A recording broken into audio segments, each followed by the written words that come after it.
as a playoff contender, a playoff team, and it's going to start with their defense. Bud Clark and the rest of those guys have got to make sure they settle down and control this dynamic quarterback, Avery Johnson.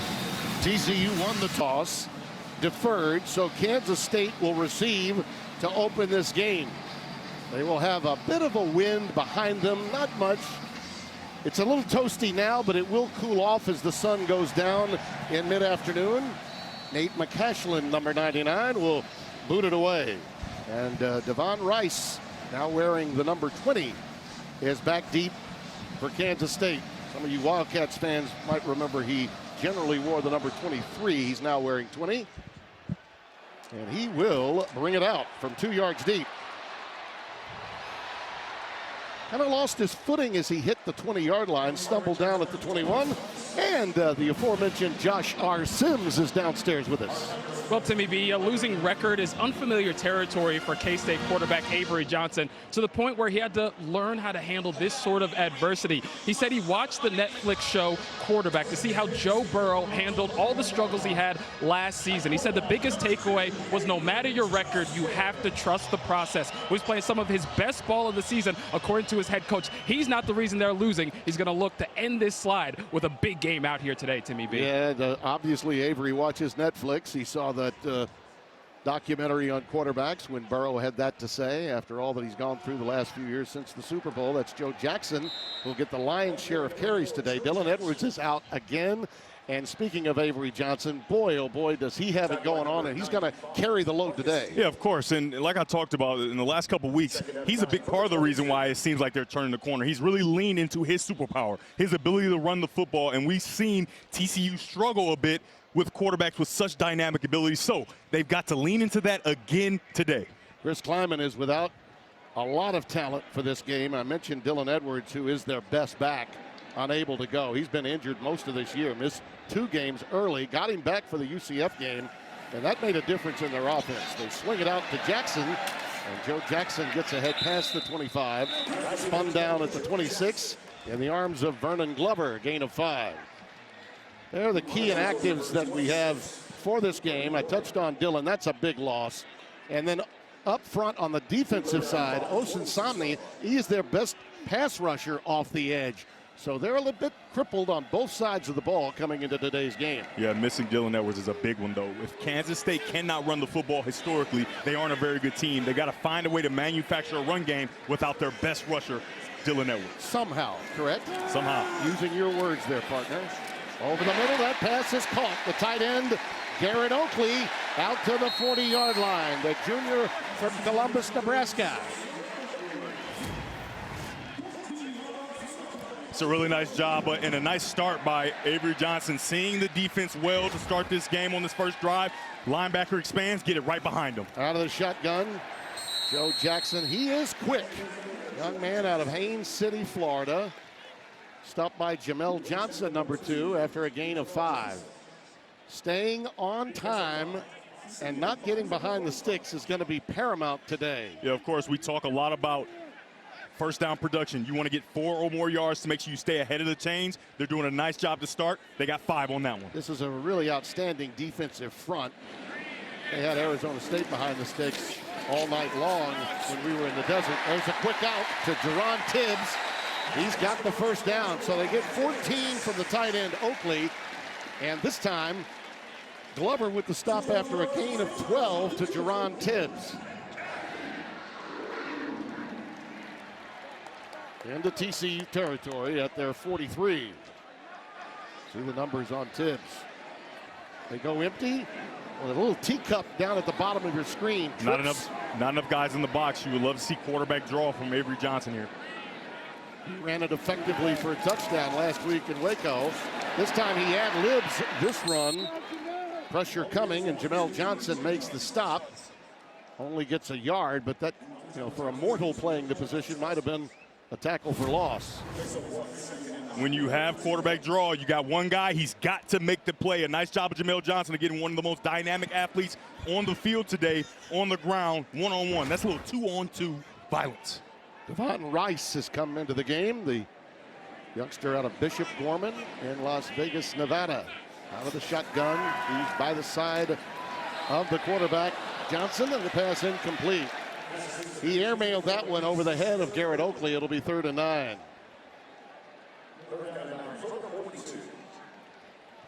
And talking with him the other day, and we've spent a lot of time with him, and there's his offensive coordinator, Matt Wells, the former head coach at Texas Tech. He'll be calling the shots today for Avery. You could see that he was burdened by what has happened here. He's a local kid, celebrated when he came in here as a freshman, anticipated a great season this year. It all began with that loss in Ireland, and they just have not gotten out of that funk just yet. That pass is batted down. Great penetration from Jonathan Bax, number 10, the junior from New Orleans, Louisiana.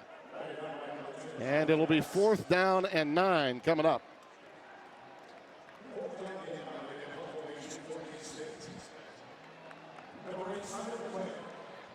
We welcome you to Manhattan, Kansas. Those of you just joining us after that Ohio State victory over Illinois in Big Noon, along with Devin Gardner and Josh Sims.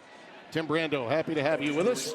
Kansas State just concluding their first series of the day, and now the punt coming down with a fair catch inside the 10, and it'll bound into the end zone for a touchback. And listen, this is a very important game for the Horned Frogs. Devin, they bounced back with the victory against Colorado. They were down 2 touchdowns in that game, trying to keep pace now. Everybody really in the league with Texas Tech. Yeah, of course, and I always talk about it. When you have a quarterback, you have a chance, and Hoover's playing really good football, and he responded well after that Arizona State end of the game, and they wish to continue that today, getting all his wide receivers involved. And this is a beleaguered Kansas State team with some significant injuries, but in Avery Johnson, you've always got a puncher's chance. Yeah, of course. He's got a dynamic ability with his legs, and he had to punt the ball away here to start, and Hoover gets his opportunity. First down for Hoover. First possession for the Horned Frogs. Kavorian Barnes is back in the lineup at long last, and he's a difference maker. We did not see him in the game with Arizona State. He's been banged up. The transfer out of UTSA, a road runner there, still a road runner, though now wearing the Horned Frogs purple. He gets out for 5 yards. Yeah, I couldn't agree more, Tim. This offense is really good without him, but when he's in the game, they're a different, more effective offense because they have that run game they can depend on. 2 tight ends now. Kendall Briles calling the shots for Hoover. He's just going to have to unload this football in the general area of Manjack, 14, Joseph Manjack, the much-traveled receiver. You see Joe Klanderman, the defensive coordinator for Kansas State. He's operating without his best pass rusher, Toby Unsunsami, out for the rest of the year. That's a big loss playing that buck position. He needs Obi Izor, Stubblebean, and Ilalio to play big today in that forward wall. And this one goes incomplete. Joseph Manjack again, the intended receiver. Zayshawn Rich was over in coverage, number 25. So a punt formation now coming up for TCU. Kansas State gets the job done. It's a really nice job defensively of being in off coverage, making it appear that you have an easy completion, and then breaking right away. Maybe a tad bit early, but that's a bang-bang play, and the referees will never throw that flag. Outstanding start for the Kansas State defense. Well, we've got flags down prior to the snap. Ethan Crow is preparing to boot that one away. It's like a false start. Prior to the snap, false start. Offense, number 37. 5-yard penalty. 4th down. A huge day in college football all around the country, and particularly in this league, with some major matchups coming. And Sonny Dykes knows his team has got to keep pace with Texas Tech, who looks to have been a team maybe separating themselves in this conference. They'll be taking on Kansas later. And a bad punt off the side of the foot of Craw. And that will give Kansas State some outstanding field position as we take you to break after the 23-yard boot. Our game flow today is sponsored by Progressive. Anxiety, anticipation on the faces, looking to go places in Manhattan.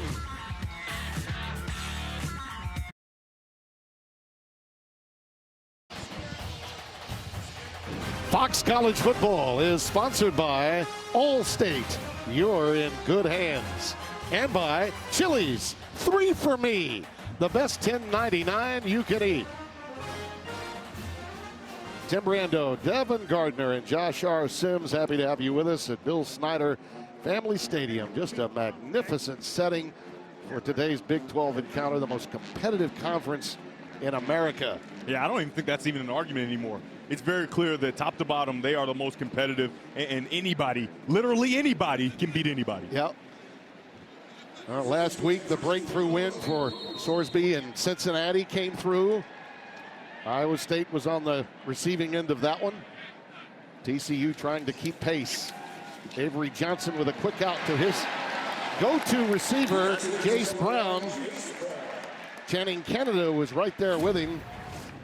Gain of 9 on the play. You can see they are playing soft coverage, and anytime you get that, you want to get that ball out as quickly as you can. Nice job by Avery Johnson, making sure he gets it to one of his best playmakers, Jace Brown.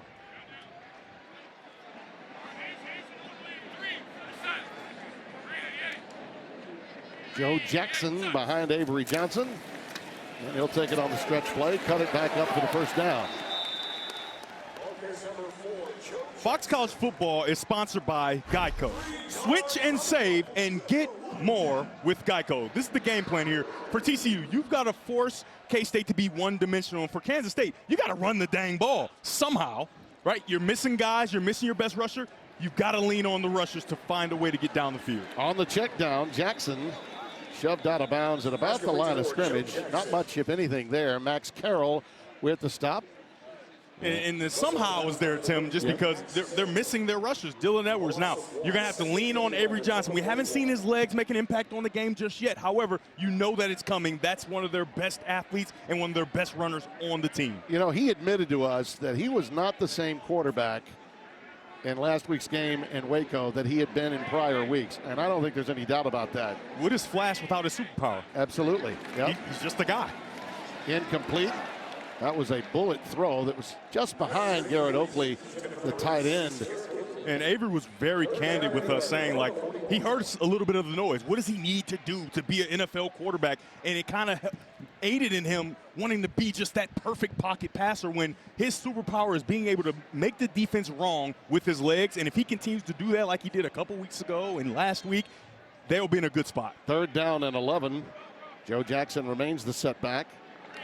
Tight end Oakley is in the slot right on 3rd and 11.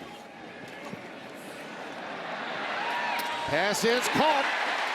Jerron Bradley, the senior out of DeSoto, Texas. He began his career at Texas Tech the last 2 years, 14 yards. Right, so here he starts to climb and run, right? When you use your superpower, they have to react. He climbs, he shows that he's running, and now he's got an open guy, wide open. Defender runs right past it. Outstanding job by Avery Johnson. Kind of turned it into an RPO look, didn't it? There it goes. Yep. That's the original RPO. Absolutely. Got a quick timeout taken by TCU. Timeout, TCU, their first of the half. How wild has it been? Well, consider this in terms of the competition level in this league. I mean, as wide open as it gets, but Texas Tech has invested. It's made national news, and you saw what they did at Utah, but everybody else. These games being decided by 3 points or fewer, that's most in the FBS. 6 Big 12 games fall into that category. So you know you've got to be in close games, which means quarterbacks have got to make outstanding decisions, and these coaches are going wire to wire, and it's not easy for them. Yeah, winning time is always important no matter what conference you're in, but it's especially important in the quarterbacks that can play their best in winning time. Those are the ones that get it done. TCU had a 17-0 lead early in that game at Arizona State, and then speaking of Superman's cape, Sam Levitt put it on, and they came back to win that game.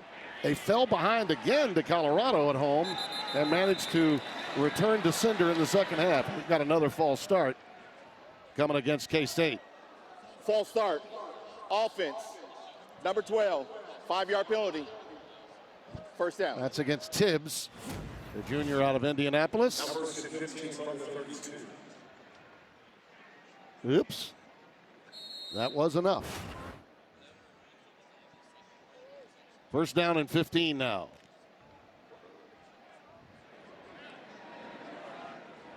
We'll see a little bit of Rice, maybe some of J.B. Price. No Dylan Edwards today.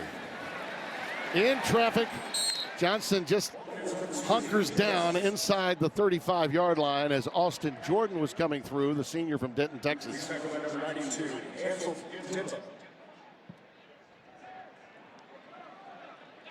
Now they are behind the chain. 2nd and 18. Take a look here. This is zero coverage. You got a lot of space back in that defense because they're bringing pressure and just playing man-to-man across the board. So if you're Avery Johnson, if you can find a way to get that ball out, you'll have really a lot of space in the middle. Jackson, good cutback. Gets it down inside the 35 to the 31. Kylan Jackson, number 19, the nickel, out of Clinton, Louisiana, with a stop. Still 3rd down and long coming up for the Wildcats here. And Tim, this is the third and long of the game already. And if you're Kansas State, you just do not want to live in this area. Now you allow for these TCU defenders to walk up to the line of scrimmage and confuse your offensive line. And those linebackers are really, really good for the Horned Frogs, particularly in the intermediate area. Look at them converge on Johnson right here. He just got it off in time to Jackson. Oh my, what a huge play. He may have gone over though and gone back. A marker is down. I thought he had adjusted. I thought he made the adjustment in time, but perhaps not. He went over and then went back, and that's why the flag was thrown. Sonny Dykes was all over it. It happened right in front of him. But if you're TCU, that's terrifying because if he gets in that game where he starts to feel good and comfortable, that's terrifying. Illegal forward pass, offense, number 2, went beyond the line of scrimmage and came back and threw the ball. 5-yard penalty from the spot of the foul. Lost it down. Oh, yeah, he went over. 4th down. He definitely went over. Yeah, and as much as that's a bad play, you want better awareness from Avery Johnson. You love to see him trying to create, and you understand that that's the superpower that you can use, and it's going to create openings. Obviously, that time didn't work out. Yeah, he dazzled me, I'll tell you that. It looked like a the previous really play good play. The quarterback going beyond the line of scrimmage is under further review. So what they're going to look at, Tim, is the football, his arm in the football. If that is still behind the line of scrimmage, even though most of his body is in front of the line of scrimmage, they are going to say that he's still behind, and that play will count, right? So your entire body, every single part, including your arm, has to be across the line of scrimmage, or else it's a legal forward pass. Well, it's a razor-thin decision that Rick Jackson and our replay official, along with the replay center, are taking a look at. Trayvon Barrett is our referee, the white hat. You'll need a shot right down the line to see if he has a single body part, even a toe, behind the line of scrimmage. That's not going to give us exactly what we hope to see in that angle. But it was a fairly quick review. I think they're going to make sure that they stay with this. After review, the call on the field of illegal forward pass is upheld. 4th down. Again, going through the protocol. Yeah. I like it, though. You do? I like it. I liked it because it's such a critical position. If that's a converted first down right for Kansas State, they're starting to move and starting to get into a groove, and you want to make sure that you get it right rather than just being right. I get it. I understand your point of view.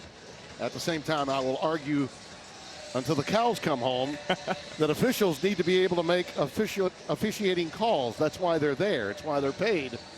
And many times they want the protocol to run its course as opposed to just being efficient as officials. I'm gonna steal a page out of Terry's book. Now, Tim, your wife Terry, she would say, "Now, Tim, you got to come on with the times now." Yeah, you do. You do a nice imitation of her on the road. I can tell you that. Simon McLennan will punt it away. Ed Small, you talk about a gamer. Number 18 is just that. He's back deep. You're going to be hearing his name a lot, and we got a flag down. Maybe too much time here. Yeah, for Kansas State, they want to get a little more space to punt this ball away. But if I'm TCU, I'm declining it. I'm not going to give you the luxury. Game. Offense, number 8, 5-yard penalty. 4th down. We talked with Ed Small before the game at Arizona. He is fired up and good to go.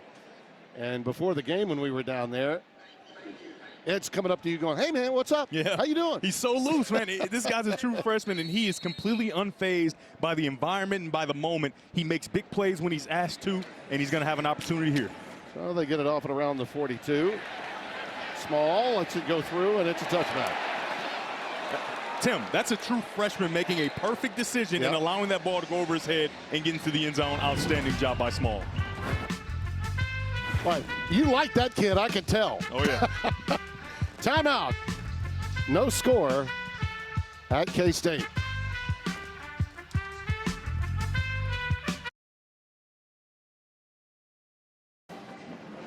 Midway through quarter number one, TCU now with the ball. Let's go down to Josh. Well, TCU quarterback Josh Hoover made his second career start at this very stadium 2 years ago, saying it was a game he would like to forget, saying things went fast, game got out of hand really fast. They lost that game 41-3. When asked about it this week, he said, yes, that did come up.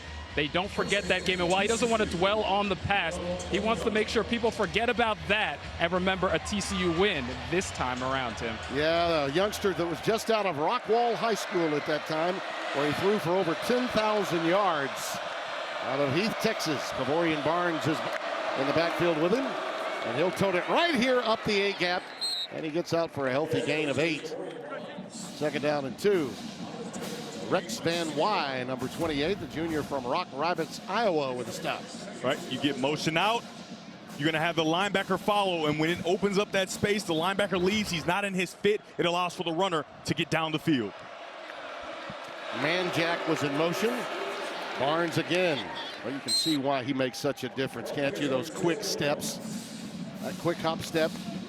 Quay Moss, number 6. You talk about a kid that's made a difference in this defense that's been hit with so many injuries.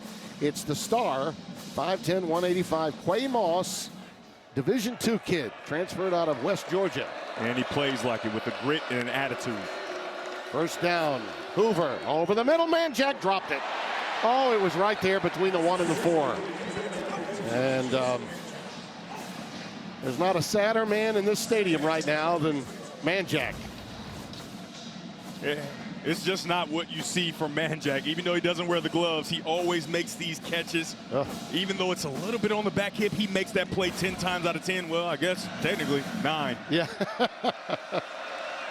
Barnes remains the setback. The fake the reverse, give it right back to 14. Manjack on a little bubble screen, gets it out to the 40-yard line. Well, they get 8 yards out of it to set up a third down and manageable. I just love getting the ball right back to him, right? Hoover, a veteran quarterback, understanding one of my best football players, dropped the pass, not characteristic, get it back to him right away, and he makes it a 3rd and short. Kendall Briles, the offensive coordinator for Sonny Dykes, really loves the way Hoover runs things. The box is light here, and I imagine that offensive coordinator Kendall Briles is getting to a good run play to pick up this 3rd and short. 55% on third down conversions. They're tops in the Big 12, second in the Big 12, and nationwide they're 9th in third down conversions. Barnes carrying it, flag is down. Purnell made the stop, number 32.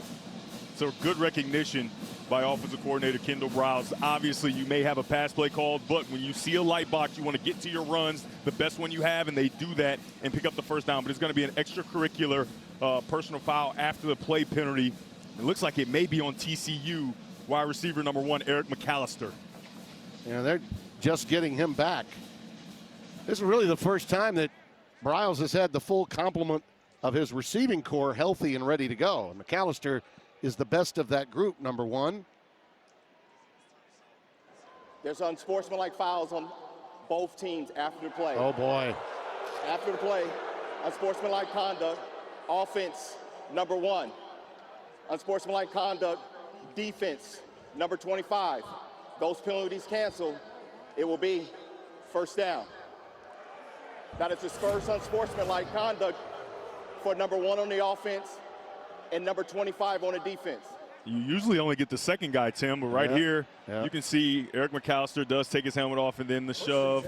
But it's good that the referee's got both guys rather than just the second guy. So you have to remember, these are two important players. That's their first personal foul penalty, and if they get another one, they both will be ejected from the game. And by the way, they had to throw the second one. They really did.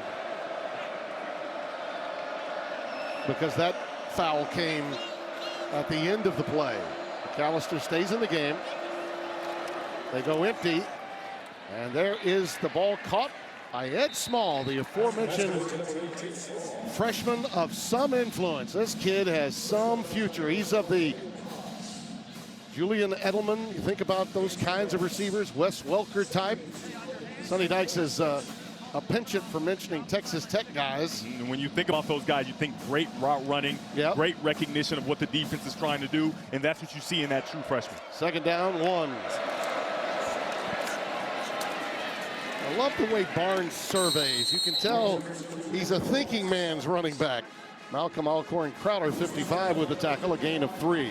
Yeah, he's very slow to go in these situations, allowing the blocking schemes to develop. And as it starts to develop and he knows it's a short distance to go, he starts to power his way and get his feet behind his pads. Running backs like to use the term sifting through. Oh, yeah. Yeah. 1st and 10 with the ball at the 42.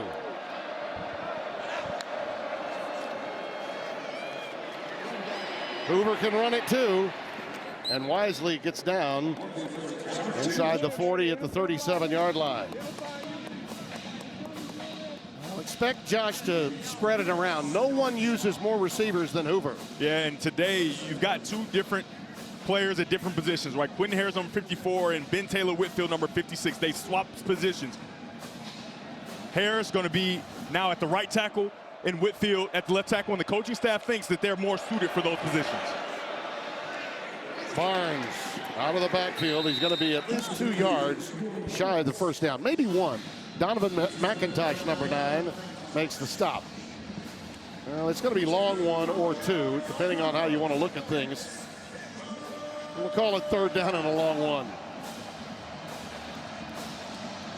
Remember, they are not afraid to take a shot in this scenario. At the top of your screen, you got one-on-one coverage with Jordan Dwyer. Bootleg action, dumps it right to the tight end, Chase Curtis, who along with DJ Rogers has been playing outstanding football. Out for a first down, a 7-yard gain. Romaine the stop. You like this little push throw? I'm just telling you, Tim, Kendall Browse is probably thinking, just run and get it, Hoover, right? Because now you're in that in-between space. I don't know if I'm going to get it. Are you going to throw it? Are you not? And then maybe it becomes a drop, but no harm, no foul. Of first down pickup for number 81, Chase Curtis. From the 26, a pump fake and a beauty. Look at this. It's Manjack. Incomplete. Boy, he had a step. He did. That pump fake was a dandy. Wesley Fair, the strong safety, made the play, though. I mean, what a throw. You cannot throw that football any better, and that's 2 drops by Manjack. And like I said, we do not see that often, but a perfectly thrown football by Josh Hoover. Very rare to see that from Manjack. In those last 2 times, you see he's kind of trying to trap the ball rather than his usual grab it out of the air with his hands. Hoover, nothing doing there. That looked like a broken play. Des Purnell, the weak side linebacker, with the tackle. Loss of 2. Purnell's going to get right down inside and make this play before it can even start. It looks like a bit of a miscommunication, but Purnell diagnoses it perfectly. Senior out of Topeka, Kansas. Trent Battle comes into the game at running back, number 6. You expect Kansas State to play coverage here and try to force Josh Hoover into a bad decision. Remember, the 2 tackles have switched position. Quentin Harris and Ben Taylor Whitfield. The rushers may have an opportunity here. Looks like they're only bringing 3, but a blitz coming. It's picked up. Hoover with the outlet pass. It's caught by Rogers. And DJ Rogers has it to the 20-yard line. So 4 yards shy of a first down, and 4th down forthcoming.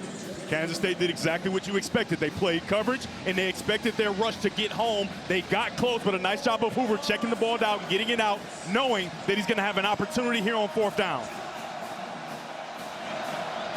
Timeout. Timeout taken by K-State. Well, we will, as they say, pause for the cause here on Fox and be right back.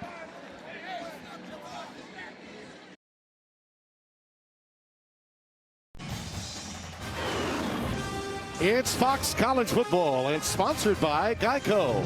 Switch and save. Get more with Geico. Did you hear how I said more there? I said more just the way you're supposed to say More. it. Yeah. More. And here's what more TCU needs. They need 4 yards. That's more. 7 out of 9 on the year on fourth down. That's first in the Big 12, by the way.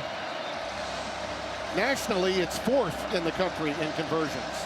And the crowd is going crazy. They showed on the big screen a video montage of historic Kansas State tips and overthrows. Yep. Tips and overthrows. And you know what happens there. Oh, so yeah. expect one of these defenders to try to get hands on a football that Hoover throws. We haven't called Dwyer's name yet. Small has come into the game. Hoover with time. And another drop. This one by Ed Small. Some heat was coming his way. Kansas State had it well defended.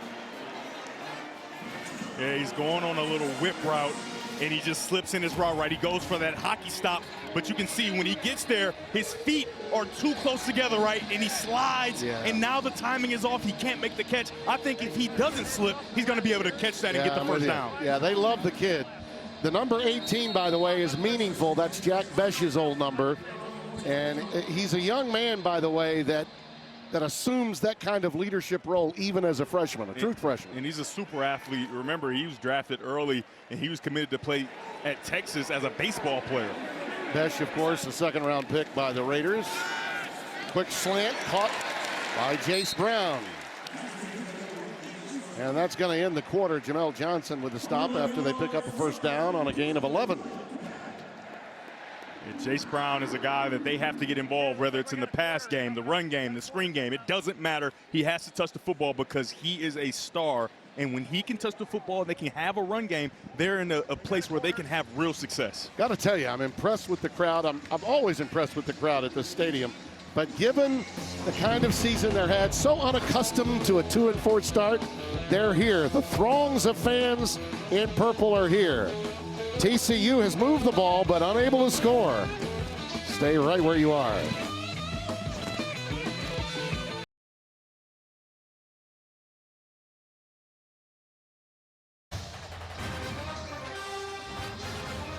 Nothing, our score. And our game summary is sponsored by Pacific Life, building confident futures for nearly 160 years. A scoreless first quarter. Third time that's happened in Big 12 play, so that in and of itself is a bit of a shocker. TCU showing a 5-man front. Joe Jackson's in the backfield. Avery Johnson's got 4 passes completed for double-digit yards. And this time Joe Jackson sets sail for a pickup of 3 on first down. Oyewale with a stop along with Obi Izor. Namdi, number 4. Oyewale, number 97. It's a second down and 7 situation coming up.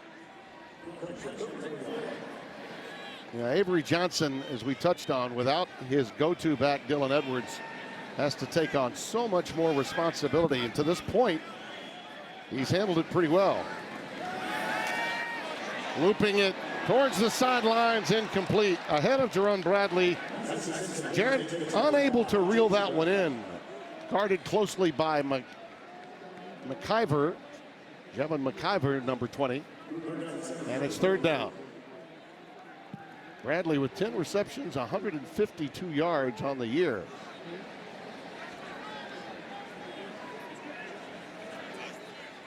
How aggressive are you if you're TCU? Right now, you can see they're leaving the middle of the field open. If you can get to that space for Kansas State, it'll be good. You notice to this point that pass is caught by Oakley for the first down. They've stayed away from Bud Clark. We've not called his name. Number 21, the leader in that secondary for defensive coordinator Andy Avalos. Again, you see there on third down, soft coverage, and you have to wonder, when does Andy Avalos say, okay, let's get up in the faces of these guys and force those tight window throws like we're doing on first and second down? You saw the Alexandria, Louisiana native, Clark, the leader of this TCU defense. Rice is in the backfield now. Rolling right, Johnson. Incomplete. He led Jace Brown a bit too far that time.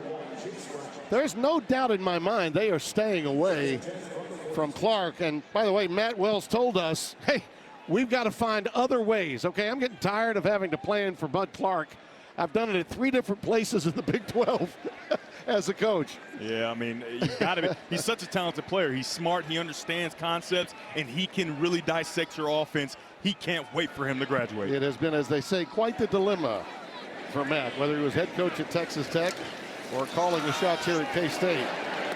Rice out to the 47. Obi Izor again with a stop after a pickup of 5. Third down and 5 on the way. That is really nice movement by this Kansas State offensive line, right? You got doubles up to the second level. Take a look at the new line of scrimmage that they create, right? They catch these guys and they start to just move them out of the way, and it makes it very easy for Devon Rice to get through the hole. That's the Kansas State way when you think about it. Yep. It's worked for so many years under Snyder, and of course Kleiman, a North Dakota State protege. All kinds of time for Avery. Now he's going to tuck it and go. Did he hit the skids too quickly? I think he may have.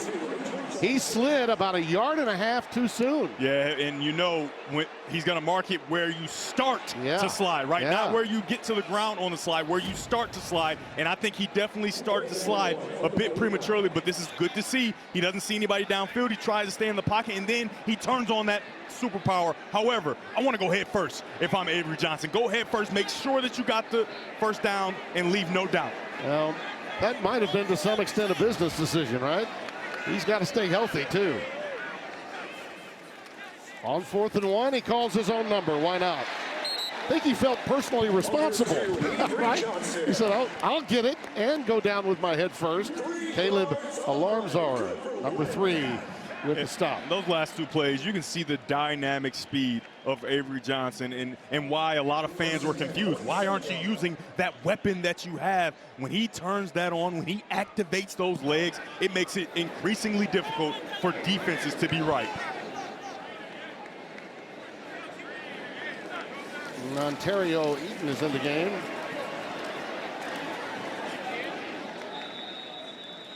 Ontario Elston, I beg your pardon. All 5'7" of him, all 5'7", 188. The freshman, true freshman right out of high school.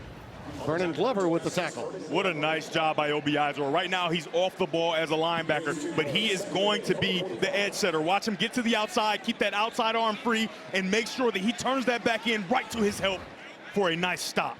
Well, you see how deep they're going into the depth chart for running backs now. Not Rice, not J.B. Price, but Elston in the backfield. Flushed, rolling to his left, marker down, thrown in an area for holding. Pass is caught by Oakley, but hold everything. Little Yellow Hanky is going to bring this one back, it would appear. Holding, offense, number 78, 10-yard penalty, second down. You know, you got speed to power, you got spin move, you got different moves. How about just power right into the chest of the tackle? Outstanding job by number 11 in white, making sure he just drives the tackle into the quarterback, and then he fights and fights to get off, and that's where the hold is called. Devin Deal, he is a tough one to deal with, the senior out of El Paso. And John Pastore got caught. The coaching staff of TCU thought that Devin Deal could have an opportunity to overwhelm some of these tackles for Kansas State. And that negates what would have been their biggest play from scrimmage, a 19-yard gain. Johnson, that one was almost picked off. Bradley fell. I think he's got a little hitch in his giddy up and is coming off the field to go with it. Channing Canada was in position to maybe pick that one off, but the ball climbed on him. You see he's holding his knee there as he comes off the field. And for young wide receivers at home, look at the top of your screen there. He's running a curl route, and when you're running this curl route, you can't have your feet out in front of you. Look how far his feet are in front. You have to have what they call your nose over your toes to make sure that you don't slip. He slips there, and it's almost a turnover. 3rd and 18 now. Johnson unloads it. That ball looked to be caught by Tibbs. They're going to rule him inbounds, too, for the completion at the 47-yard line of the Horned Frogs. It's a really nice job by Tibbs to reach out, fully extend it, and make that catch and somehow get a foot down. Watch him extend and then drop that left foot and even his shin on the turf to create a better punting situation. Well, they got 8 yards on the play, so it's 4th and 10. And McClellan will punt it away. Ed Small again goes back deep, standing at his 10-yard line in single safety. Pressure coming. End over end the punt. Small with the fair catch at the 7-yard line, maybe the 8. 40-yard boot. We're in. I'll take Manhattan. You got us here on Fox this afternoon in the Big 12.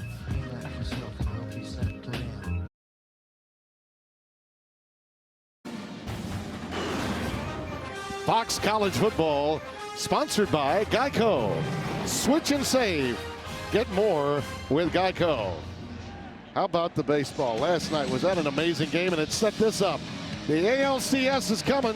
It begins on Fox. Cal Riley and the Mariners look to steal game 1 in Toronto against the red-hot Vlad Jr. and the Blue Jays. Game 1 of the ALCS coverage begins tomorrow at 7 Eastern on Fox. So proud of Adam Amin. I first met him, Devin. He was calling Montgomery Biscuits games with Joe Davis right out of Valparaiso. He was on target last night in that 15-inning affair. Avorion Barnes takes it out to about the 20-yard line. Donovan McIntosh with the stop, a pickup of 11 and a first down. Just take a look at the left side of this offensive line. 2 guys making sure they clear it out for the runner. I mean, that is a hole you can drive a truck through. Pump fake. Hoover dumps it on the check down to DJ Rogers. And he runs with authority past the 30 to the 31. They've got so much weaponry. That's a gain of 13. Rex Van Wy with a stop, number 28. Junior from Rock Rapids, Iowa.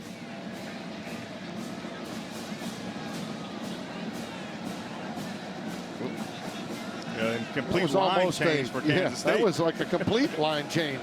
Felt like I was at the bus stop. What? I thought you were going to say at a hockey game. Well, that too. Quick out. It's McAllister. And he gets it to the 37-yard line. For offensive coordinator Kendall Briles, what I think he's going to start to notice is on to the field, they have off and inside coverage, right? Off and inside coverage, so the leverage is perfect for out-breaking routes for these outside receivers of TCU. Well, to this point, Joe Clanderman's got to be excited. They've only had a couple of double-digit gains all day, TCU. They forced Hoover to check it down. That pass incomplete. Thrown behind the receiver, Dwyer. Jordan Dwyer. Donovan McIntosh was right there with him. You have to love the chess match from Clanderman. He had off and inside coverage. Well, on that play, he changed it. And just like I thought, offensive coordinator Kendall Briles saw that. He caught an outside breaking right, but now the coverage is perfect and an off-target throw for Hoover. 4 wides with Rogers in motion. Quick slant to Small, and he makes the grab. That's what they love about this kid. No matter how small Mr. Small is, he'll take the lick and keep on ticking. First down. There will be no alligator arms for this young man. Watch him go inside, knowing he's going to get hit, snatch that ball out of the air, and still fight to get a little bit more after picking up a first down for TCU. Already the 3rd first down of this drive, and yet they find themselves still on their own side of the field at the 44-yard line. One thing they've showed that they are capable of doing is driving the football down the field throughout the season. Oh, they don't mind dinking and dunking, and that's what K-State's forcing. That pass on a deep cross to Jordan Dwyer is caught, and a big gainer, their biggest of the day, 16 yards. I love the run action, and it really opens up that middle of the field. They get some of those safeties, linebackers out of the way, and it's an easy throw for Josh Hoover and a great catch for Jordan Dwyer. Barnes remains the setback out of the shotgun. It opens wide open for him. Inside the 30, down to the 27. Gabe Powers the tackle. A little woofing afterwards, too. Take a look at Remington Strickland right here in the middle of your screen. He gets the double team there, and then he gets to the second level. He finds Payne, move out of the way, and it allows for Barnes to continue to get down the field. Their fourth double-digit gash on a play in this drive. Fade pattern for the end zone. That ball was amazingly Ed Smalls from the jump. He just ran out of terrain. Oh, my goodness. Even though that may be called an incompletion, that is impressive by Small. I mean, he cradled it, didn't he? I mean, that is impressive to have the control with your body, the ability to see the ball. Look at that. Find it with one. Oh, just a bit out of bounds with that right foot. That was close. Nice defensive play by B.J. Payne, making sure that it's incomplete. Yeah, he made sure the boundary was his best friend defensively. Quarterback draw is alive. On 2nd and 10, quick hitch. Out to Jeremy Payne, and he feels some pain. Hammered right away by the K-State defense, sideline to sideline. Middle linebacker Rex Van Wy. Yeah. Very involved in this game, a loss of a yard. In those plays, it's kind of a box count. Do I have enough to run the quarterback draw? I think Hoover should have run the quarterback draw there. Kansas State had more guys on the outside, and that's why that play was unable to work. Boy, these two defenses have come prepared today. It looks like they may go back to that same option. Blitz coming, jailbreak, and they run the perfect play. It's Small. He's big. He's down inside the 5 to the 1. B.J. Payne tripped him up to save the touchdown. What a read by Hoover. You've got to recognize what's happening to you. You got blitzers coming down. Replace them with the throw, and a perfect throw by Hoover. We're going to run a little push. Hoover getting a push. Hoover mover did not work, even with Chase Curtis behind him. Hey, Tim, I got another name. How about the Hoover maneuver? Very nice. You like that? They're going to need to add to that maneuver. Of course. Let's go back to that play by Small. What an effort here. Yeah, I mean, this true freshman is not a true freshman, a normal one. They really love his ability to play, understand situations, understand what the defense is trying to do, and his route running ability. You can see there a great hands catch, and he starts to fight to try to get as much as he can. When you meet Ed Small, he's the kind of guy that you're thinking mom and dad are going to be in the backyard going, son, come on in, it's time to eat. I know, right? He got a big smile on his face, kind of a light about him. I mean, it was really cool to meet him, and it's really even better to see him playing well. Yeah, I'm thinking he should be at camp right now, right? Not talking here, summer camp. At a summer camp somewhere.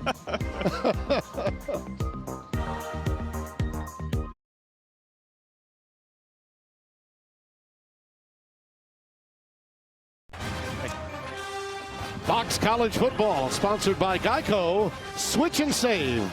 Get more with Geico. And by Modelo, the mark of a fighter. Please drink responsibly. For what has been a magnificent drive, a long one by TCU, anchored by Ed Small. He's got 42 yards of the 85 that they've had on this drive. So half of this drive has been brought on by him. You think about the number all season long, he really didn't play very much until we were first told about him prior to the Arizona State game. And he's extremely talented. And imagine having Corey Coleman as your specific slot receivers coach. Jeremy Payne in the backfield. Oh, beautiful play call. Absolutely perfect for the touchdown. Jeremy Payne, the sophomore from Missouri City, Texas, takes it in, and it's 6-0 Horned Frogs. You have guys to set the edge. However, they want to get in tight and try to stop that inside run. And when you do that, the old flip 90 to the end zone.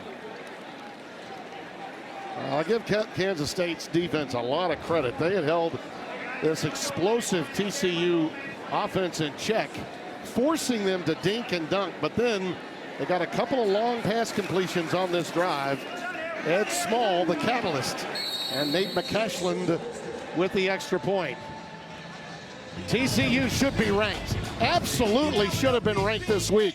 They look to be ranked. Me. Yeah. Hey, you know me. Yeah, I do. Everybody.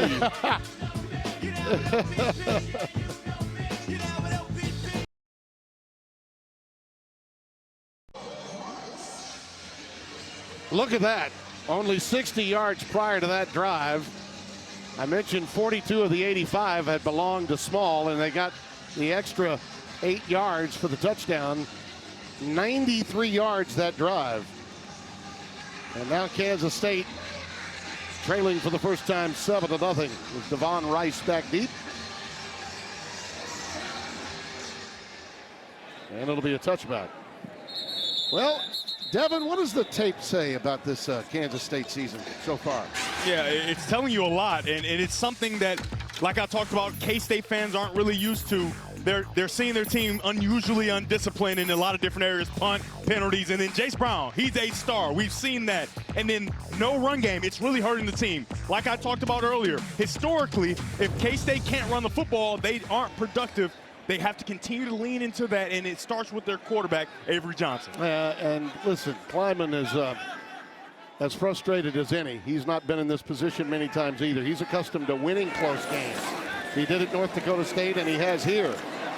Now he's been on the receiving end. That pass incomplete, intended for Oakley.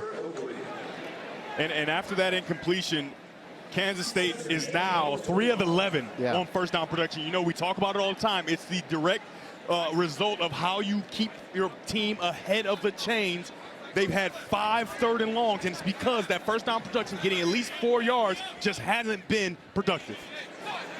2nd down and 10 with Joe Jackson behind Johnson.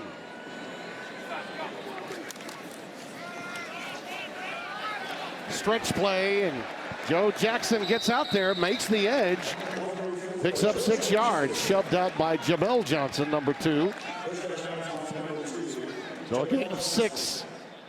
3rd down and 4 coming up. And Kansas State is going to have a real opportunity with the play action game, because the person coming out of the middle of the field, Jamel Johnson, is who made that play. And if he's coming out of the middle of the field, that means there is nobody there, and you want to give hard play action and try to get guys behind those low safeties. Matt Wells told us we've got to find other ways to run the ball. We can't lean on Avery all game long. 3rd down and 4.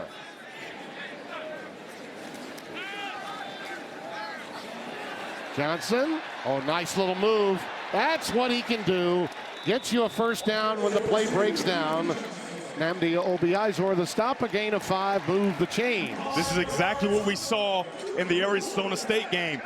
TCU is completely right. However, a dynamic quarterback with great athletic ability makes them wrong for a first down. Speaking of, that is some story breaking this week about Sam Levitt's availability, isn't it? Wow. See what happens. Sounds as if Jeff Sims is going to get the nod. Accomplished quarterback himself later tonight. Johnson looping it deep. It's caught. It's Tibbs. It's first down. An explosive to be sure. And that gets the crowd on their feet. What an incredible job by Avery Johnson. He sees a blitzer coming from deep, and he stands in the pocket, no fear, and drives a strike down the field to Tibbs. They spotted at the 33 of TCU.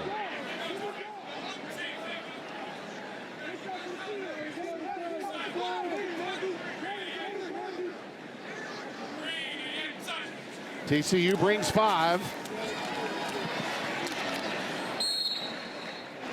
Let's go back to the previous completion of 31 yards. I mean, it takes real courage, Tim, to stand in there knowing you're going to get hit, make the throw, get the hit, and then you don't even get to see. You just wait for the crowd's reaction, and the catch by Tibbs.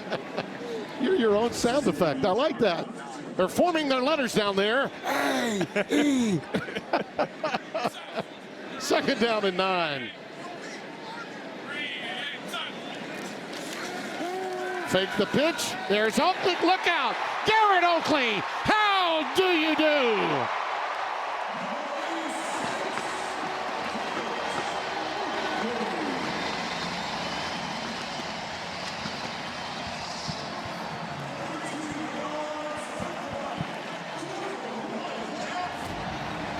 I said it, Tim. It starts with number 2 in that purple jersey. This drive was all him, a perfect throw up the seam for a touchdown. And you know what? The fake pitch had Bud Clark bite. Remember, I talked about that play action. Yeah. You were able to get the ball down the field. They use it with the fake pitch, and it's a perfect execution by the Kansas State offense. I mean, I give it to Bud Clark. Great player. But they deked him that time, faking the pitch to Jackson, and then finding the big Oak. And Oakley, the junior from Columbus, Nebraska, takes it in. He's up there with Ben Sinnott and Henry Childs, all time at tight end here.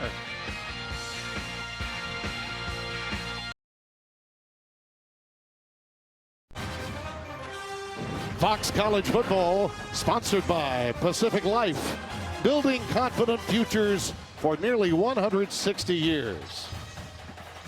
Well, the defenses ruled the day in the opening quarter.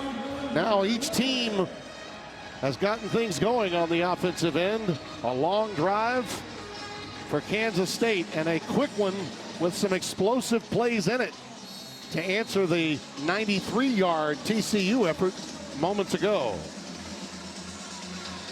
Garrett Oakley lumbered into the end zone for the touchdown. 32 yards away. Major Eberhardt will bring it out from the goal line. What a hit at the 25-yard line. Let's go back to the touchdown, and I want to tell you that I was wrong about Bud Clark. He was actually covering inside against Jerron Bradley, number 5. He peeled off late. It wasn't the pitch that got Bud Clark out of the play. Yeah, Tim, you want to put defenders in conflict. The defenders in conflict right now, that's Channing Canada. He gets distracted, he sees the little window dressing, and it allows for Oakley right up the seam. So, Bud, I'm going to tell you, I was wrong. The pitch didn't get you. And my partner told me right away when we went to break. Gavorian Barnes takes it ahead to the 27-yard line. Elalio with the tackle. Well, there's a nose tackle that's got some speed, Devin. Pick up a 3.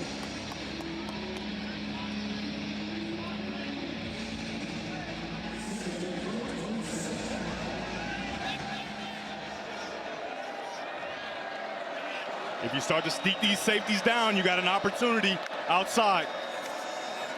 Uh-oh. That could be considered a lateral. Small was behind. That pass went backwards. It's recovered by Wesley Fair. That's a touchdown. That's a Kansas State touchdown. That was a lateral, not a pass. Flag down late. So you got here a lot of different things happening. It could be a backward pass, but it could not. However, after the touchdown, I love the referees allowing it to play out.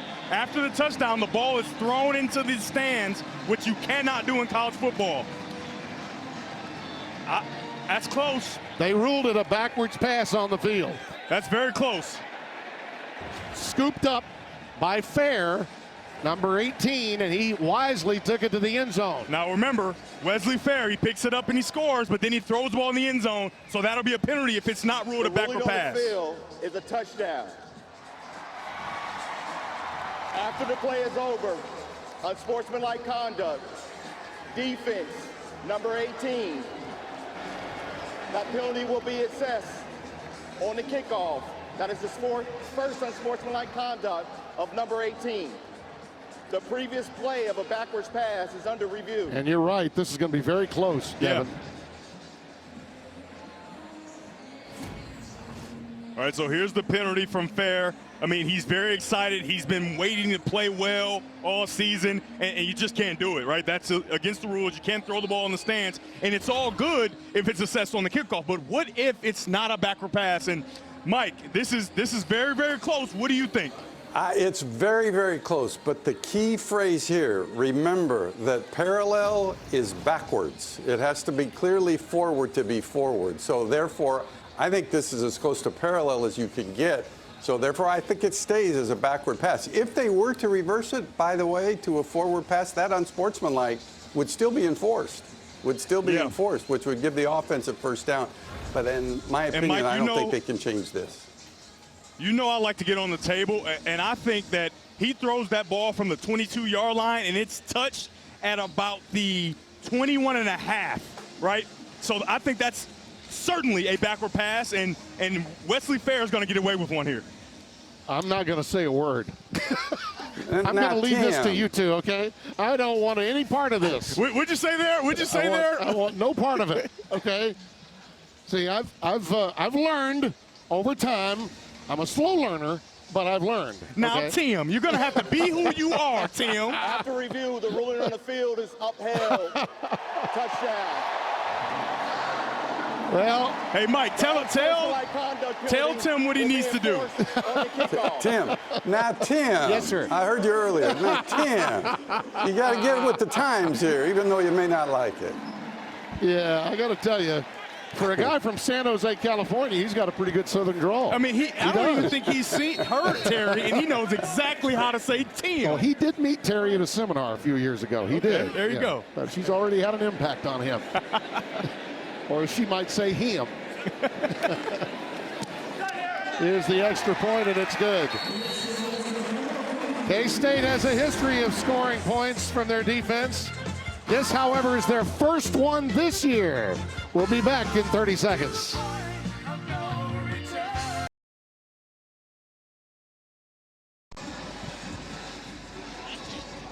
Fittingly, they've been running that lovely song, "You Gotta Have the Swag." A little swag. During the little timeout. surf. A little swag, a little surf. Yeah, when you get a little touchdown and get the lead for the first time, and you do it with your defense, and you think back to the great teams that Kansas State's had, their defenses generally score points. They don't just force you into a bad field position circumstance, but they score points. This is the first time their D has scored any points this year. And Tim, it's the old thing I always tell you, tips and overthrows. It applies for backward passes as well. It does. Tips and overthrows.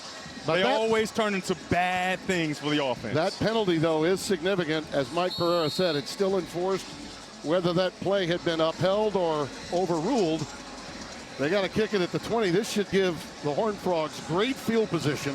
Everhart and Ed Small are back deep, and they'll place kick it from the 20.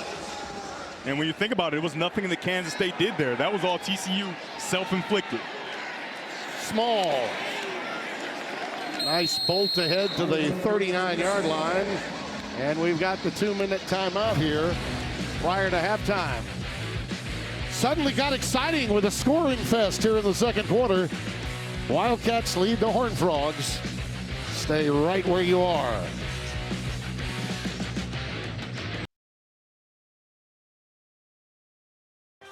Coming up on the State Farm halftime, Indiana tries to prove itself in the top 10 matchup at Oregon. Alabama goes down to the wire in Missouri. And the Bobby Petrino era begins in Arkansas again. Timmy B and Devin, come along for the ride. We'll see you at the half. Yeah, we'll get on that train. We'll get on the Sarge train at halftime, right? Giddy up. So much to talk about. Big-time games all around the country. And a lot of them in the Big 12. I mean, a lot. And TCU knows.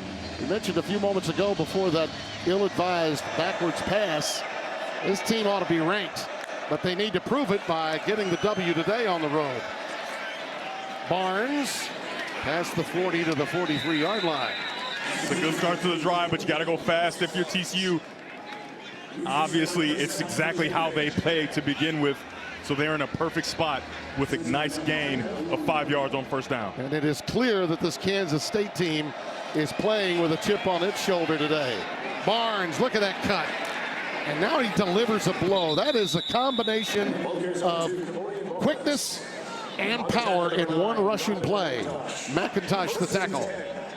It's a really nice job by left guard number 60, Cade Bennett, of just controlling his 3 technique and moving him out of the way to clear space.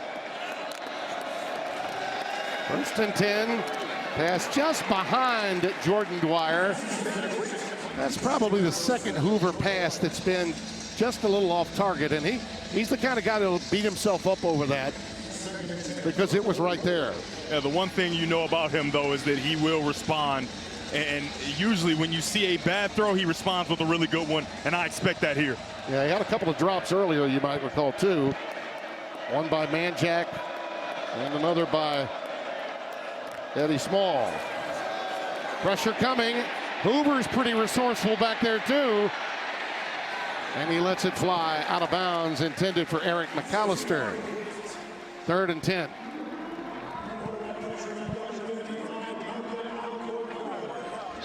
Only one timeout remaining for TCU, 2 for Kansas State. Number 51, Colton Deary, the center, is very gingerly moving around here.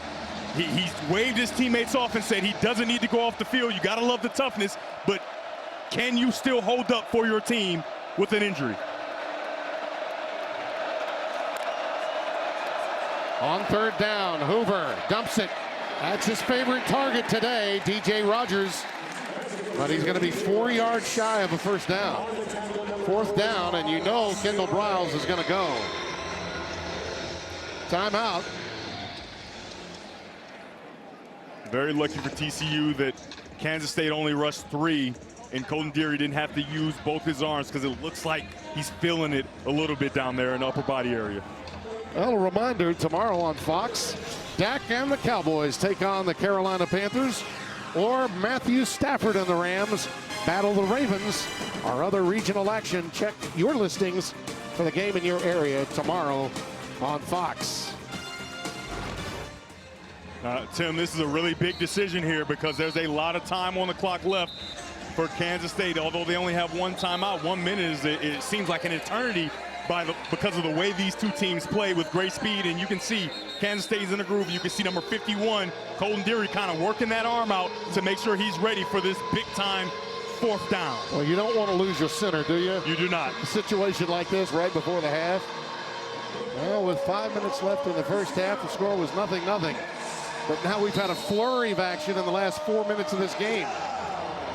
4th down and 4 on what would be deemed a get-even drive for TCU. On plays like this, I always like to think players rather than plays. And the player that's had real success, he's in the slot, the true freshman, Ed Small. He was covered up, and now Hoover's got to do it himself. Marker down, thrown in an area where it would be holding. Hoover did get to the line to make before being knocked out of bounds, but hold everything. Rayvon Barrett will give us the indication. As I said, thrown in an area where holding would be the call. Holding, offense, number 56, 10-yard penalty, 4th down. That's Taylor Whitfield. Yeah, and Taylor Whitfield, he's expecting that football to come out quickly, right? So it's kind of a surprise that you had to run around, and it's because Hoover was trying to get to the very guy I highlighted, Ed Small, but guess what? TCU or Kansas State knew it as well. A great job by number 3, Gunnar Maldonado, of flying through to make sure he stops that completion. Well, that means they're going to have to boot it away now on 4th and 14.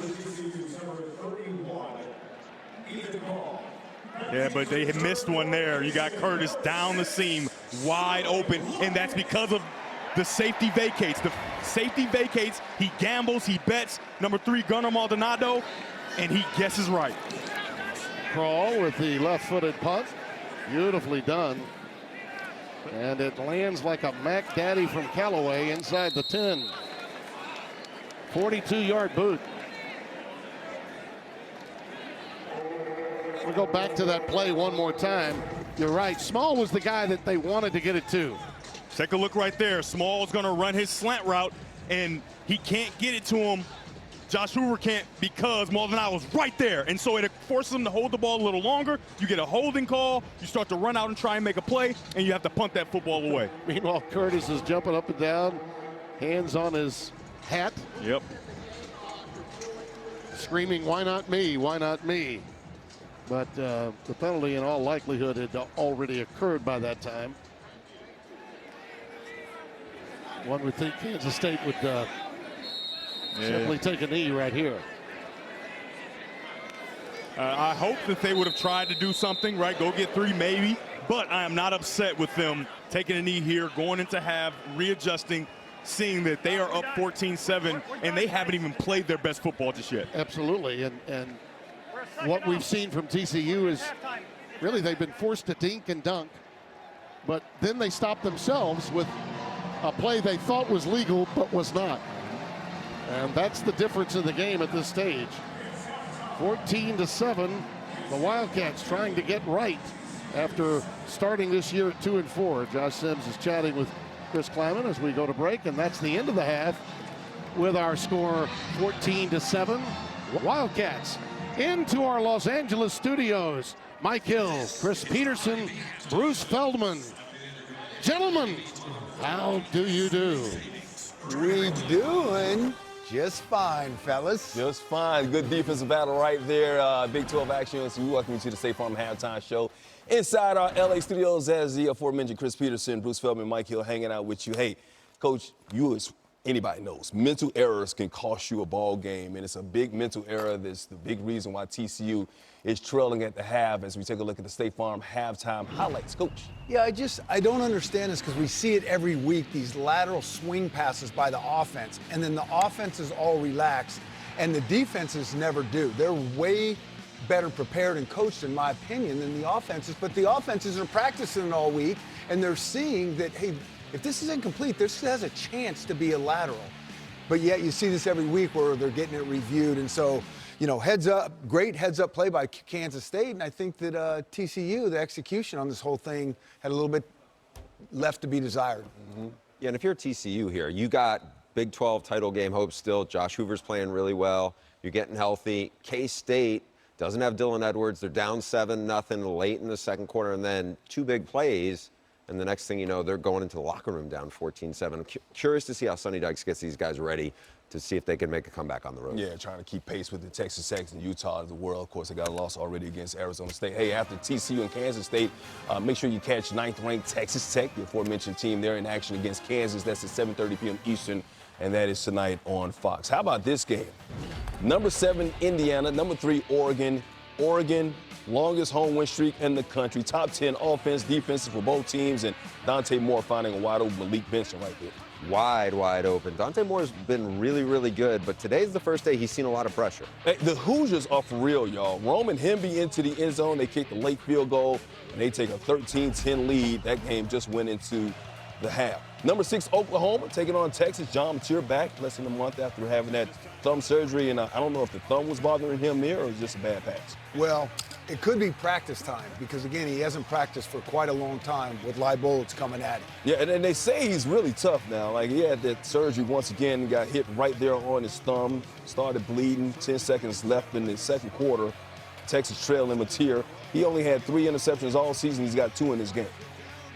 Picked off in the end zone right there. A defensive battle in that one as well, as the Sooners leading that one 6-3 at the break. Ohio State, the number 1 team in the country, and somehow seem to be sailing below the radar. Today, they made a statement on the road at Illinois. And Alabama has been on a roll ever since that opening week loss to Florida State. We're going to show you if the Tide could ride the momentum in a tight one with Missouri.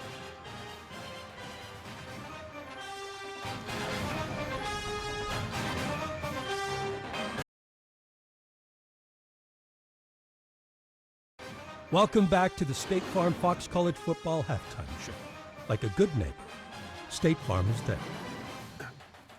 Coach, tomorrow the ALCS begins as your Mariners, coming off that 15-inning thriller last night, battled the Blue Jays in Toronto. Coverage begins at 7 p.m. Eastern on Fox. That is your Mariners fan, Chris Peterson, Bruce Feldman, Mike Hill hanging out with you, the only guy up here that still has a baseball team left in the playoffs right now. Ohio State isn't just defending its national championship. They are literally doing it on defense. The offense has been smooth, but it's that Buckeye defense has been the story, allowing just 5 points a game as they rolled in Champaign today. Big noon kickoff was there, and Julian Sand is having an outstanding season, first year as a starter, finding Bo Jackson right here, and Bo Jackson does the rest.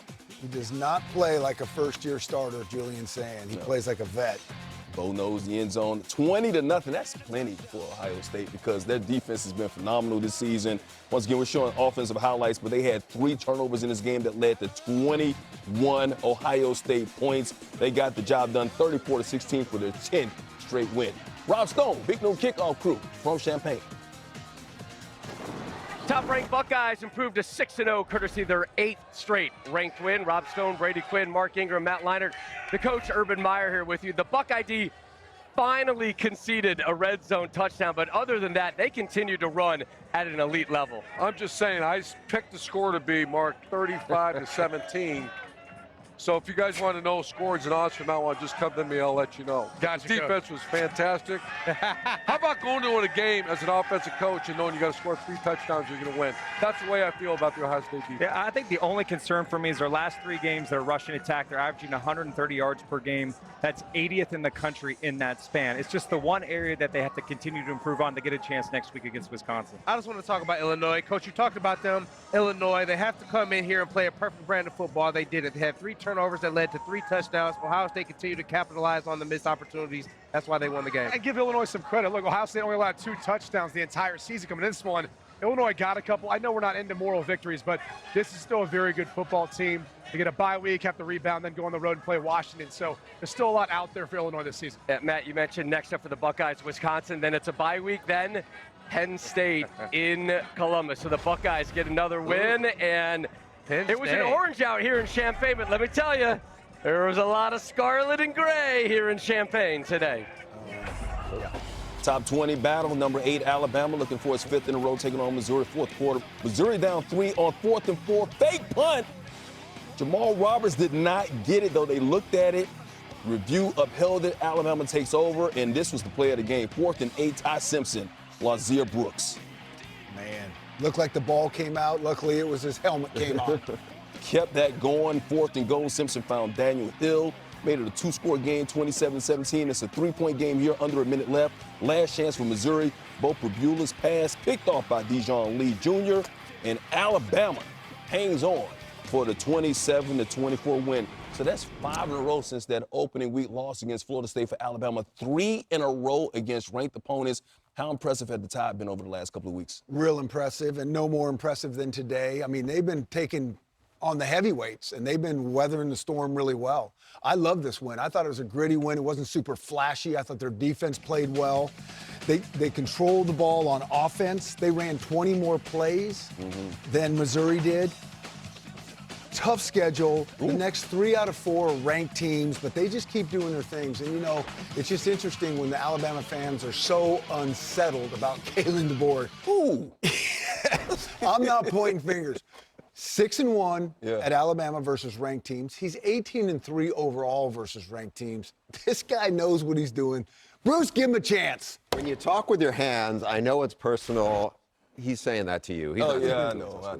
Look, Mike, I think the thing that goes really well for Alabama right now is Ty Simpson is playing as well as any quarterback in the country. Playing with a ton of confidence. He fits what they want to do, especially with Ryan Grubb coming in. It's a very pass-heavy offense. The bad thing for them is Jam Miller, who missed a bunch of the first month of the season, got healthy, and then got banged up, got knocked out of this game. He gave them the physicality in the run game. They're pretty one-dimensional without him, but with that quarterback playing the way he is, they haven't even gotten much from Ryan Williams, and they're looking really good. And that's 2 big road wins with that one and at Georgia. Yeah, Jam Miller's a big difference in that run game with and without him. Ty Simpson's been unbelievable. Once again, they got LSU coming up, Oklahoma, and they got Tennessee next week, and then they got South Carolina in between. So the next 4 games, very tough for the Alabama Crimson Tide. Hey, last week's loss to UCLA, a nightmare for Penn State. Now Nittany Lion fans are hoping their first half against Northwestern is just a dream. Oh. Garrett Oakley, Kansas State getting into the end zone. We got a close game right now, 14-7 at the half.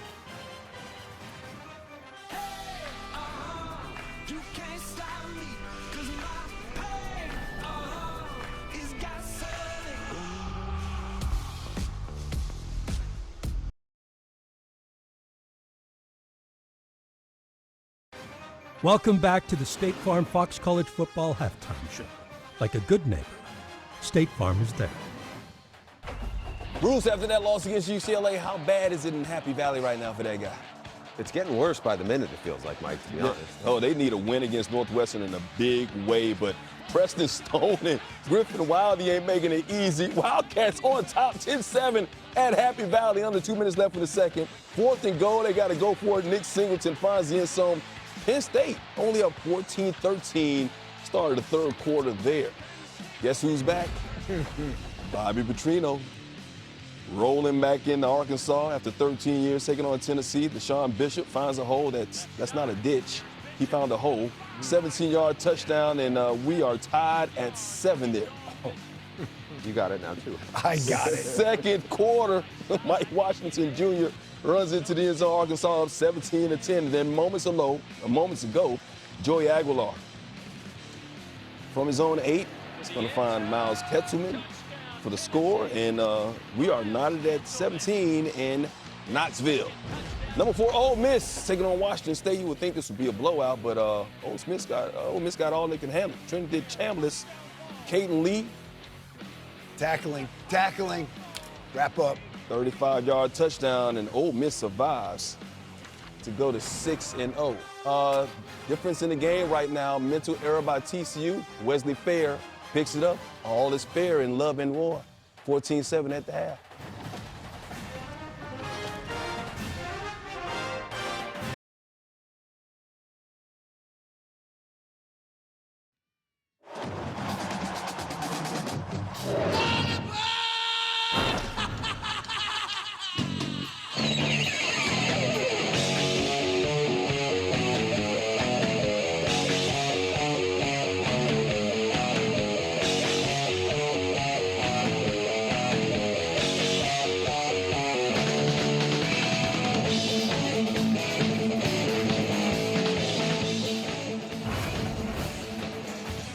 Fox College Football, sponsored by Geico. Switch and save. Get more with Geico. We welcome you back.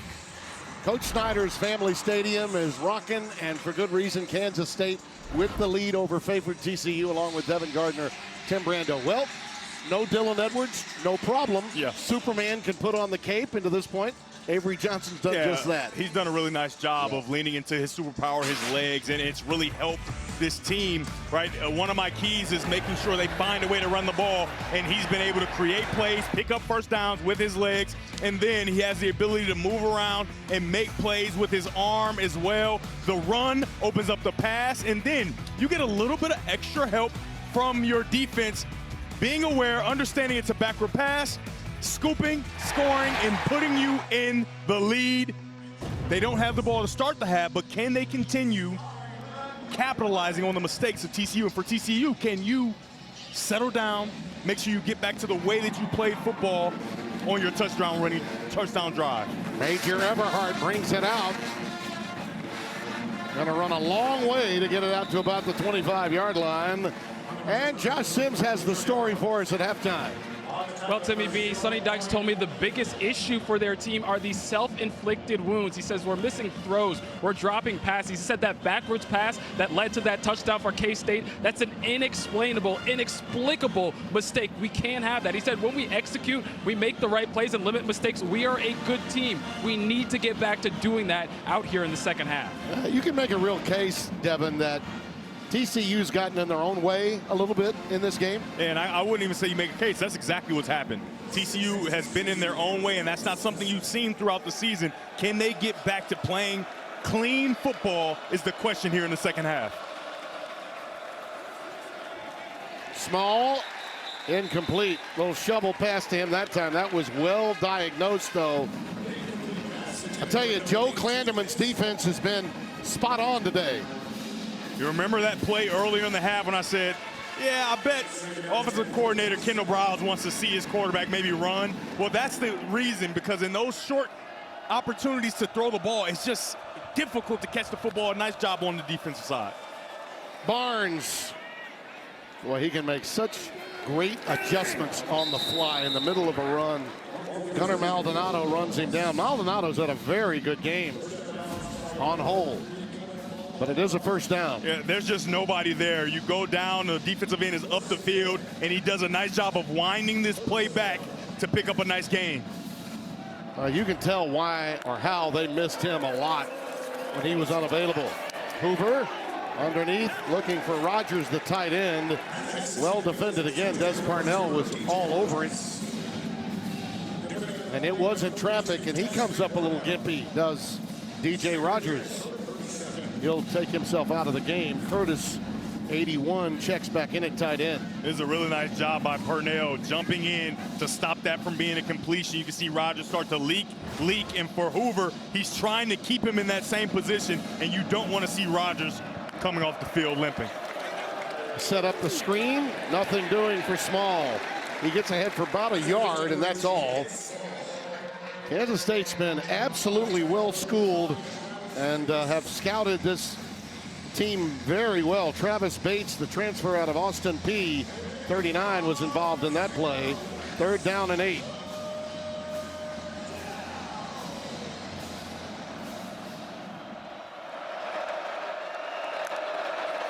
Blitz coming. Pass is caught. It's Small. And Ed Small is thrown down at the 45 by Maldonado. When you bring the blitz, you have to essentially play soft coverage. Hoover, even though he's going to take a shot here, finds out where the soft coverage is. He takes the hit and makes a perfect throw outside to the true freshman, Ed Small. A catch, a turn, and a first down for TCU. Yeah, Purnell got him pretty good, too. 32 on that blitz, but a little late. Curtis, the tight end. Pass complete to number 81. Small, by the way, has 5 catches on the day, number 18, and could have been more. He had a drop or 2 in that first half. 2nd and 8 coming up. The one thing you haven't seen is the shot down the field, and you always wonder with the Kendall Browse offense, when is it coming? This is another opportunity with the safeties fairly low. Barnes bangs in there for about 2 inside the 40 to the 39. I'll give him 3 on the play. Alcorn Crowder with the tackle.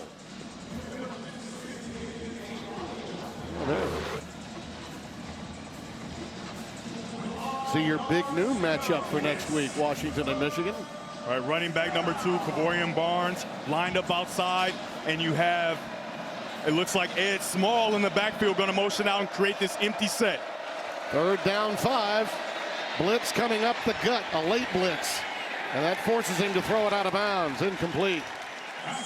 Delayed blitz that surprised Hoover a bit, and he just got out of the pocket and unloaded. Yeah, TCU tried to get a beat on what the coverage might be. And Kansas State stayed in that zone defense, right? So you go zone defense, you try to get the ball out early, but that stunt or that twist allows Jordan Allen to get right down the middle, number 91 for Kansas State, and force Hoover out of the pocket. That's the sophomore playing a lot in place of Osunsami. Big Toby, 44, unavailable for the rest of the year after his injury. Kansas State has been very antsy. I would love to see for TCU to go hard count here to see if they can get him off sides and get a free play. And the Horned Frogs will take a timeout. So it's 4th down and 5. Clearly they want to right the ship on this opening drive of the second half. My conversation would be hold your water. Hold your water. We're going to try to get him off sides here, get a free play, and get a chunk play down the field here on 4th down. Can't say enough about Joe Klanderman's defense today. He said, what we have to do is spread the stress, mix in some different defensive looks, and force Kendall Briles and his quarterback to be thinking about a lot of different things. And they've done that. You've seen mugged up looks from the linebackers where they drop out. You've seen mugged up looks where they try to get after the quarterback. They're doing as much as they can because when you're playing against a quarterback like Josh Hoover, he's very smart. He understands where to go with the football quickly, so you have to try to confuse him in different ways, and they've done a nice job of that. We've talked about their 4th down efficiency. They've connected coming in on 7 out of 9. Missed one earlier in this game, however. Huge play early in the 3rd quarter. On downs like this, it's been at the top of your screen. It's been Ed Small, but this Kansas State defense, they know that. Pressure coming. That pass is tipped. Almost caught by Small, incomplete. Tipped at the line by Jordan Allen. Boy, 91 is having himself a whale of an afternoon. Yeah, so they gave a different look. Again, they acted like Allen was going to come, and then he drops out right underneath Ed Small, who was open. What an outstanding defensive call by defensive coordinator Joe Klanderman. What an outstanding play by 91 in purple.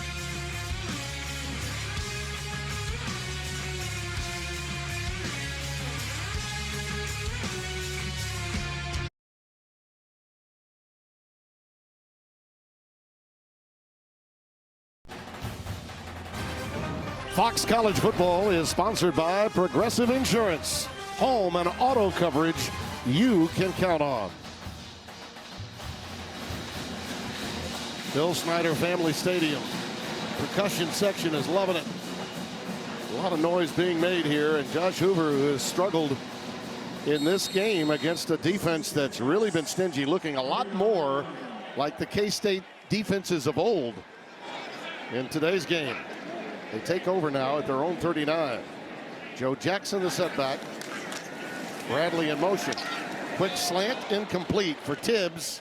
Let's go back to that fourth down play, Devin. How good of a call was this by Kleinerman? We'll take a look.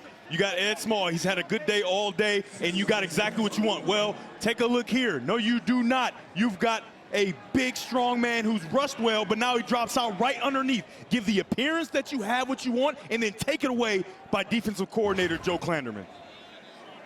Nothing like those defensive ends that can get back into pass coverage, huh? Absolutely. AKA Charles Haley-esque. Pressure, and down goes Avery Johnson.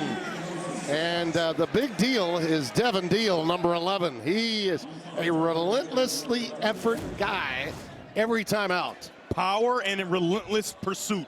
Power and relentless pursuit. Power, and then the relentless pursuit to get to Avery Johnson. Hands in the face, doesn't matter.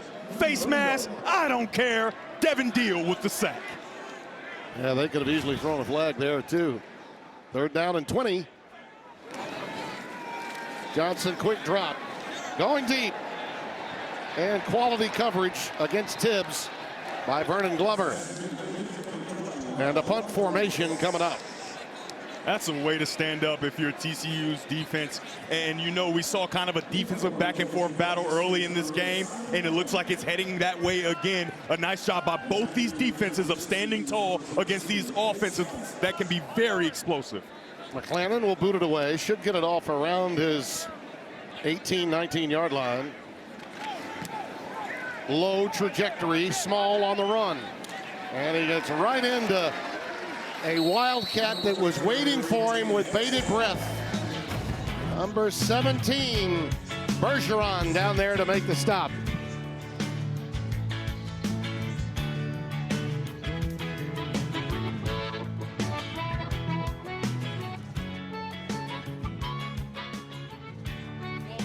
Oh, yeah. You just love those. You know who especially loves it? Our producer, Oh, Jake Jolivet. He just loves when he starts to go to break and then a flag comes out of nowhere. Yeah, he lives for these moments. Kick, holding, number 26, receiving team, 10-yard penalty, 1st down, TCU. Sonny is really upset about that, too. That's going to back him up even further. Let's try it again. Take 2. I'm out at 1, okay?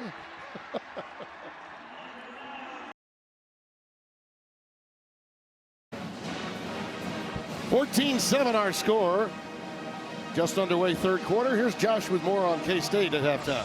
When I asked Chris Kleiman about the first half, he said, we're not playing well enough. We need to play faster. We need our guys to strain more, to put in that extra effort. Remember, this team 1-4 in one-score games so far this season. I asked him about that as well at the half. He said, look, we need to see who is going to make that extra play that could be the determining factor in these type of games as we're in another one yet again. Yeah, I'd say this one is destined to go to the final possession. Question will be, who has the final possession? Hoover running out of time, and down he goes. They've got him confused, Dev. There's no doubt in my mind. Hoover's feet are not right. Desmond Purnell is playing like a madman today, putting himself in positions to make plays left and right, and he makes yet another one.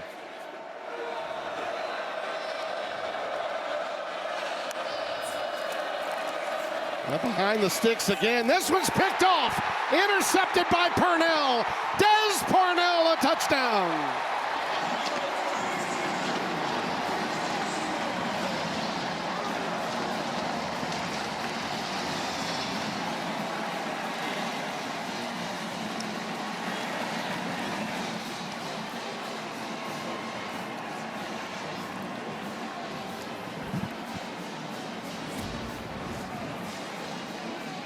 What an incredible play by Purnell yet again. And this time, he has reservations for 6 in the end zone.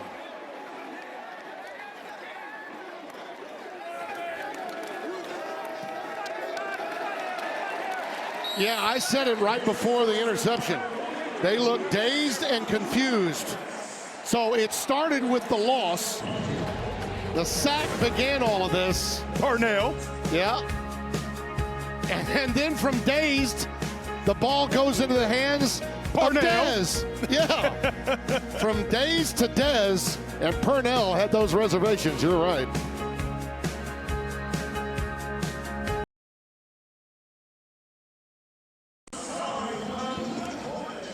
His first career interception in his 47th game, his second career touchdown, Desmond Purnell.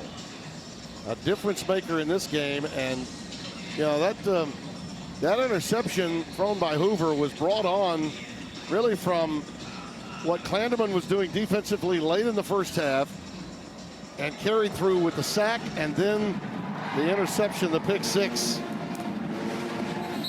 Let's take a look at it one more time, and you were all over this one. Yeah, when you see Hoover make a play like this, you always wonder why. Well, it's because your talented wide receiver, McAllister, only has 1 reception for 7 yards, and so now you want to try to get him the football. The problem is Purnell has eyes on you the entire time. He gets underneath it and makes a great play. A linebacker hands catch and then gets to the end zone. I'm telling you, Tim, he was a talented running back in high school, and he showed the ability to catch the football and run with it after right there. Very active in this game. He and Austin Romaine have had their way as linebackers in Clanderman's D today. Well, TCU in a world of hurt. This may be too much time. Let's see. Delay game. Wow. Offense. Wow. Number 10, 5-yard penalty. Now the crowd may have something to do with this, right? Yeah, I think so. This crowd is loud. The band is playing. And you can see TCU is a bit flustered. They have to settle down and find a way to get back on track. Yeah.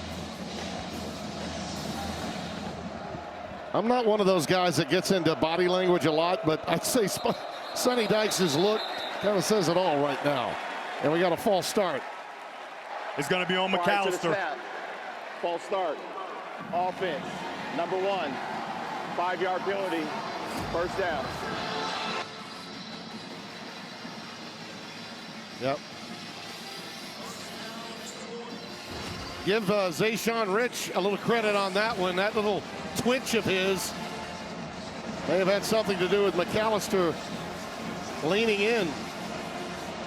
1st and 20. I don't think I've ever seen Sonny this upset on the sideline.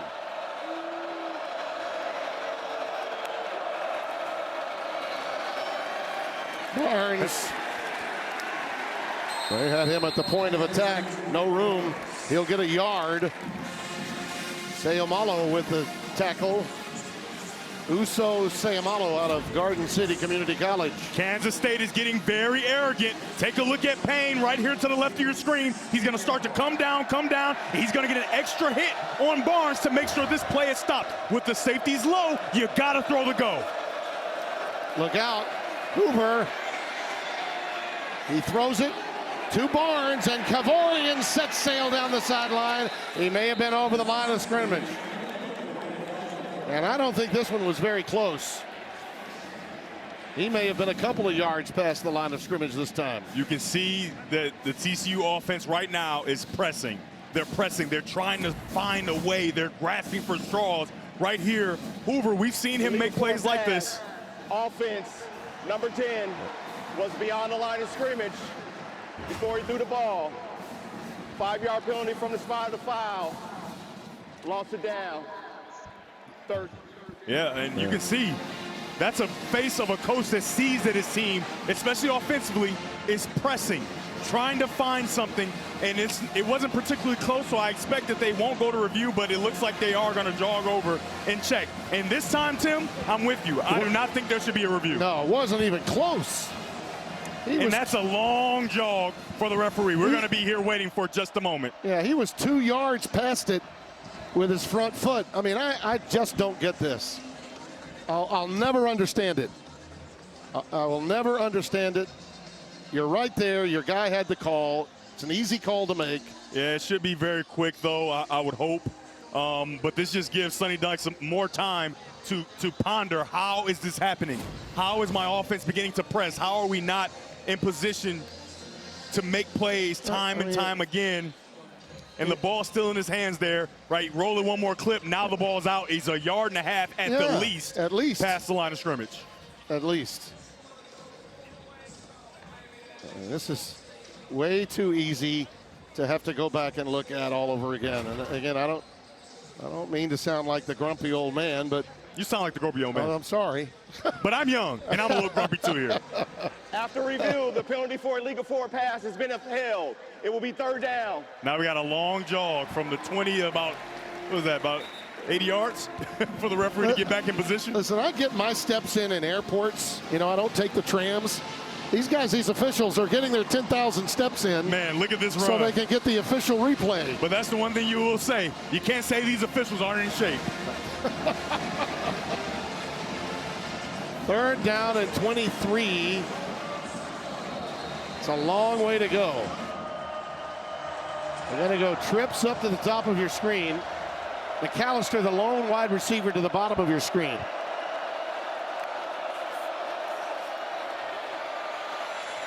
And a little shovel pass underneath to Trent Battle. And he gets it back to about the original line of scrimmage, where it will be 4th and 10. Obi Izor the stop. That was a disastrous series for TCU.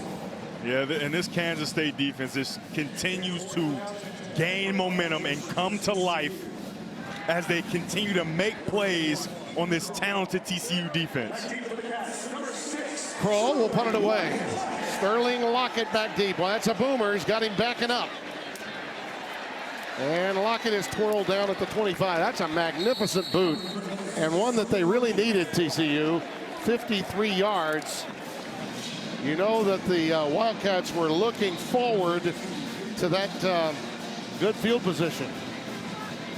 Sonny Dykes can tell you how that last drive went. Just a visual effect of Sonny during that last drive. He's just confused. It's confusion of what is going on. This is not the TCU offense that I've seen all season. How are we playing this way?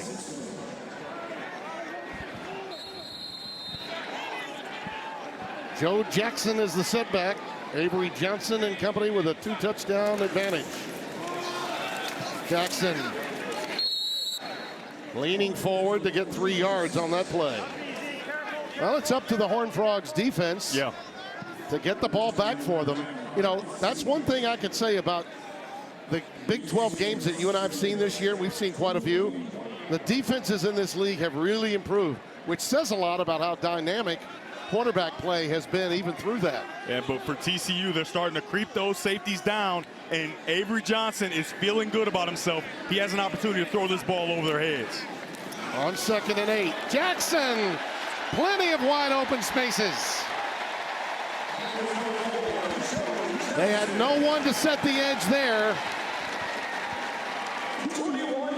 21 yards on the carry. Take a look here at number 56, Andrew Langang, coming around and leading up through. How about the pulling ability by the big fella to get out in front and make sure that Jackson has some space to get down the field? Well, they talked about trying to get yards somehow, some way on the ground. And how about the ball security? Yeah, right. Both hands covering that wrist, making sure that the ball is protected, because the only way you feel like they may be able to get in that game is if you turn the ball over. The previous long rushing play for K-State was 6 yards. That one went for 21. Rice, pass incomplete. And we're hoping to have that little wide receiver screen set up. Did not go the way they had liked. It's 2nd down and 10. Tim, I'm telling you, these safeties, they're creeping down, creeping down. You have to think that Matt Wells, offensive coordinator for Kansas State, sees that, and there's going to be a shot taken here at some time. Garrett Oakley is the tight end. Lines up on the left side.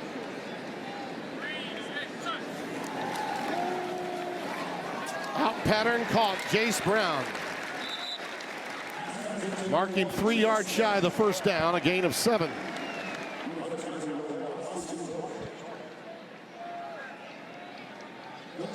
Bring the extra lineman in. Kansas State makes their way back out with some changes, and we're going to see Lincoln Cure. You talk about a young body that's going to be something special. How about this kid? He's a true freshman, 4-star turned 5-star out of Goodland, Kansas. A tight end that's moved to wide receiver. Out pattern. It's caught by Swanson, the other tight end. First down.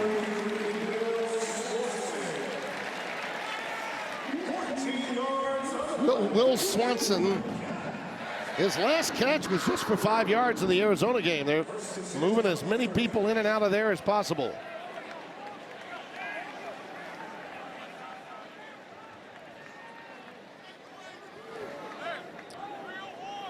From the 30. Jaron Bradley's checked in. He moves flank to the top of your screen. Jackson. Give him a yard. Obi Izor led the charge defensively.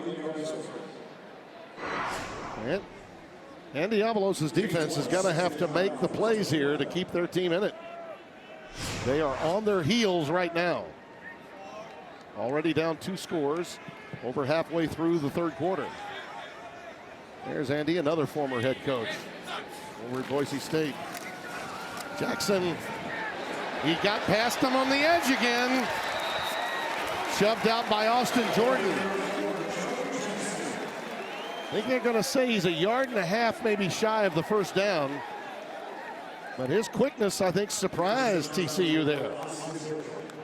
Yeah, and if you're an offensive lineman for Kansas State, you can't get knocked back in the path of the pulling offensive lineman. 3rd and 1. He is stoned at the line of scrimmage here. Jordan leads the charge. Well, do you take some points here? You get your field goal team in there or no? We'll give you a 17-point lead.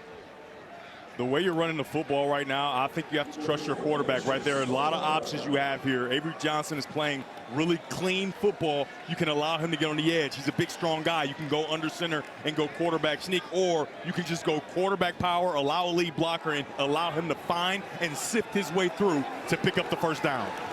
4th and inches. Johnson on his own, got it.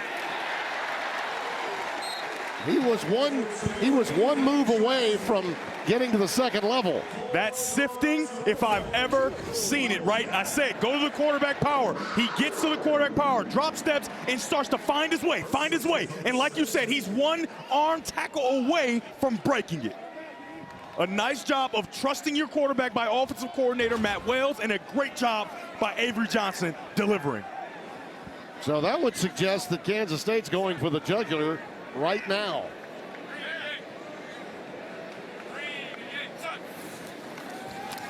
Johnson over the middle. He's got the tight end Oakley. Touchdown.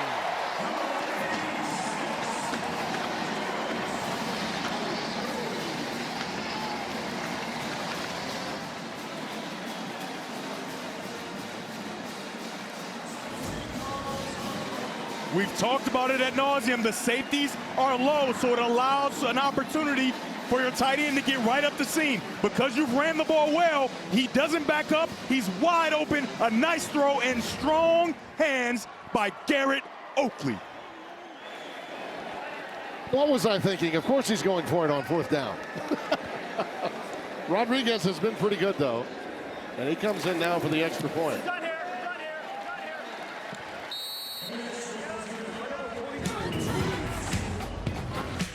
There are good times, and then there are good times. Oakley with his 4th touchdown. Avery's 12th touchdown pass of the season. Oh, chic to chic. Hello.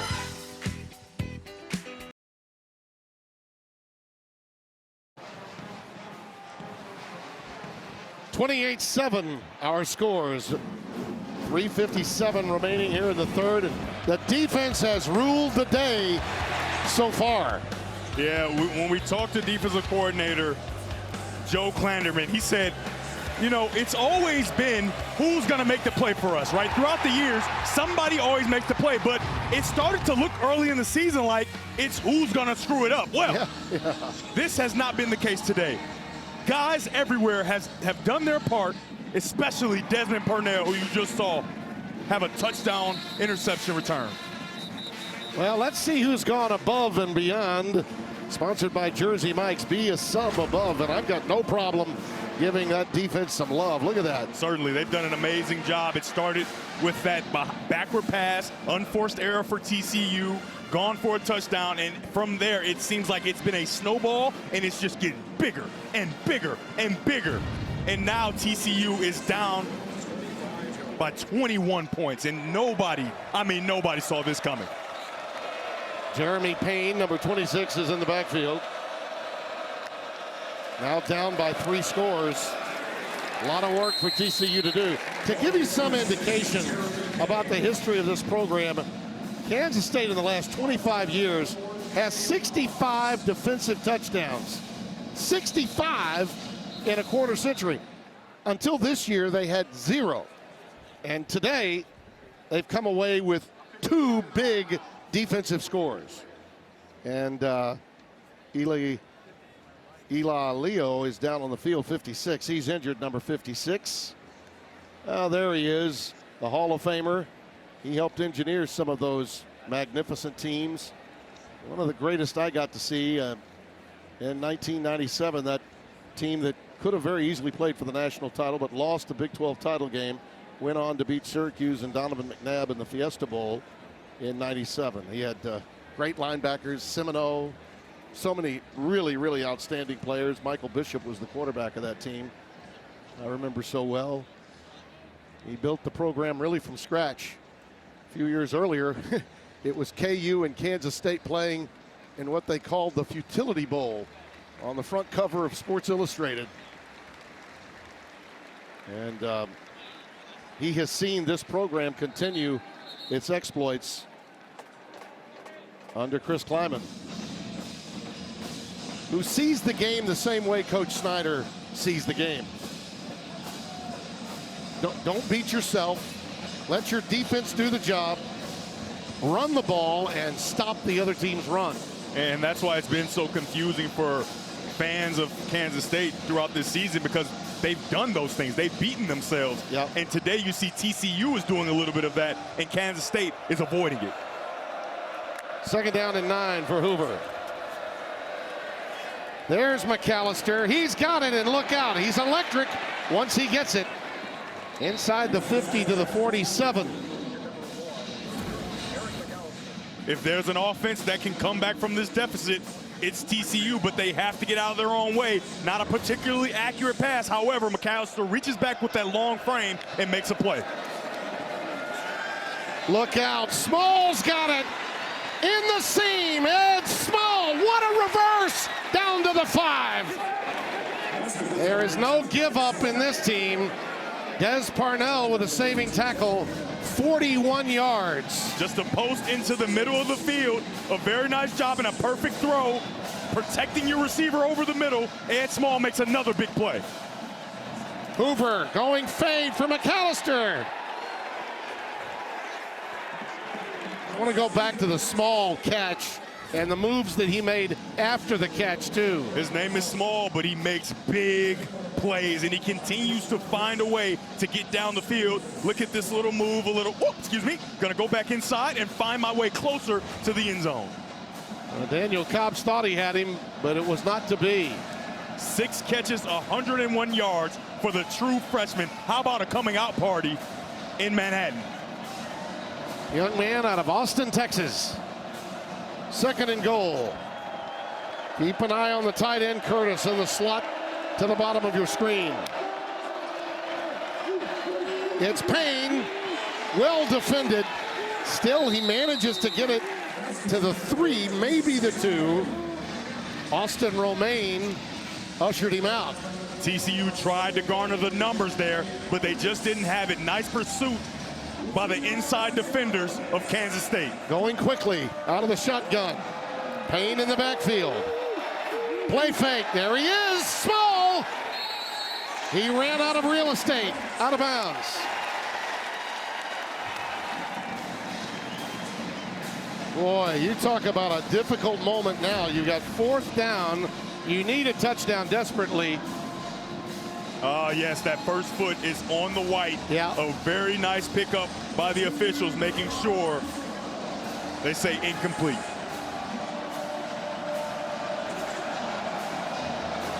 Another 4th down for TCU. Players, not plays, and though Small has had great success, I come down to the bottom. There it is to the tight end, Curtis. As advertised, 81 in the red zone.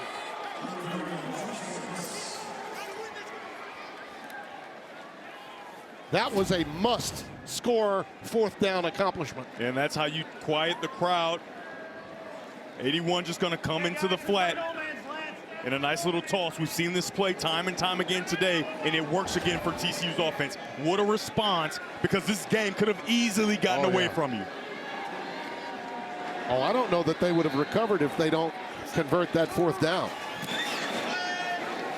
2nd touchdown for Curtis this season. We saw the other one. Hoover's first touchdown today, his 16th of the year. Horned Frogs are really, really good, folks. They've been stopping themselves with the help of K-State.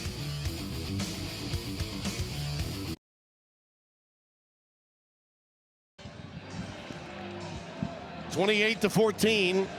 Now you see a little more bounce in the step of the TCU players along that sideline. But Devin, even in that drive, Hoover has been a little off target today. His passes have been a little behind his receivers, particularly those over the middle. Yeah, just a bit, and I talked about it in the previous drive, just a bit of pressing from not only just Hoover, TCU in general. And remember, he had some of those drops early, and it can make you tight as a quarterback. He has to loosen up and continue to play the way he just played on that last drive. Let's go down to Josh Sims with more on this TCU D. Well, I can tell you during that last drive for K-State on offense, the TCU defense showed some confusion out there, and I can tell you the leader of that defense, Bud Clark, he was extremely demonstrative, talking to his guys passionately as he came off the field. He paced around for a little while, then he got back in the huddle with his defense, dapped up all his guys, and he was the first guy off the bench when they scored that offensive touchdown, rallying his guys. And we know the leadership of this guy. We're seeing that on full display, even when things aren't going right for them. Yeah, I think in a lot of ways, they call him Air Bud. He fills the air with a lot of joy, plays with great passion. Joe Jackson's in the backfield, and now he sets sail ahead for at least 7. On 1st down, Obi Izor, number 4, with the stop. He plays with such passion. This Kansas State offensive line has really begun to control this football game, allowing Kansas State on offense to just pick up yardage in the run game at will. They were very concerned about that coming in, particularly with no Dylan Edwards today. Here goes Avery Johnson.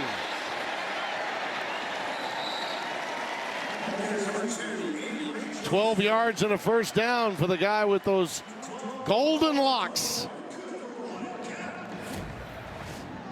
And this play is made because number 83 comes around and he secures the edge. Once the edge is secure with speed like Avery Johnson, you're going to pick up great yardage. A 1st down pickup on the ground for number 2 in purple.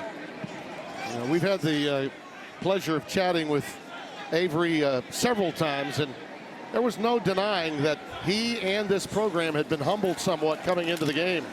And those were the words exactly of head coach Chris Kleiman. He said, not only just to play myself, I've been humbled, right? And I have to approach things a little bit differently right now. And he approached his team in a different way. You can't beat guys down when they're not playing well. He built them up, and you can see the results right now. That was as congenial a meeting as we've ever had with Chris Kleiman. Not that he's difficult at all. He's not. He's always just all pleasant. business. All but business. He's usually very business. Yesterday, he was, as like I said, transparent. Yeah. Very transparent. Very candid with us. 2nd down and 7. Pressure coming. Outlet pass to Rice.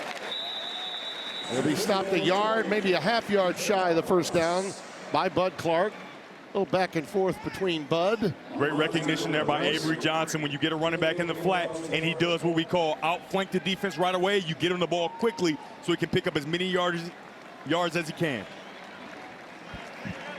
Come to the end of 3. An outstanding quarter for the home team. Their defense scored for a second time thanks to Des Purnell. Clanderman's D looks to stiffen it up in the fourth quarter as they lead favored TCU.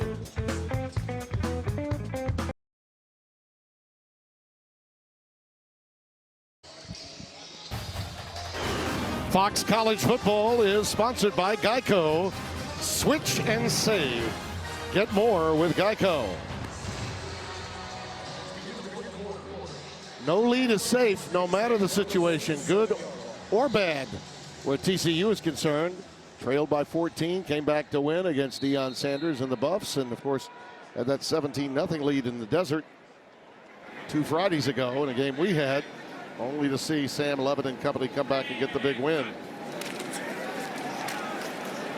Avery Johnson. Ball is on the ground, they say. Ball is on the ground and TCU's got it. When he lunged forward, he lost the ball. When he lunged forward, he lost the ball. It was an RPO decision. He decided not to hand it off to Jackson, but to take it himself. When he lunged forward, it looked as though the ball came out. They're going to say first down.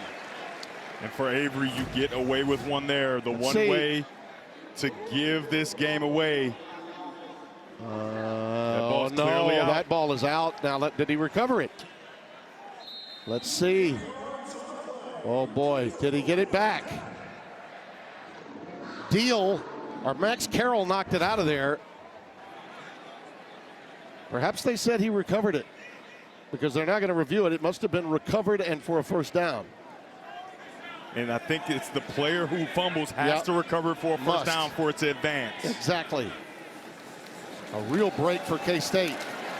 Joe Jackson to the 41. And Tim, what I mean by that, say an offensive lineman recovers that fumble past the first down marker, they put the ball back to where the fumble happened because you can't recover it if you're not the person that fumbled it on that third down.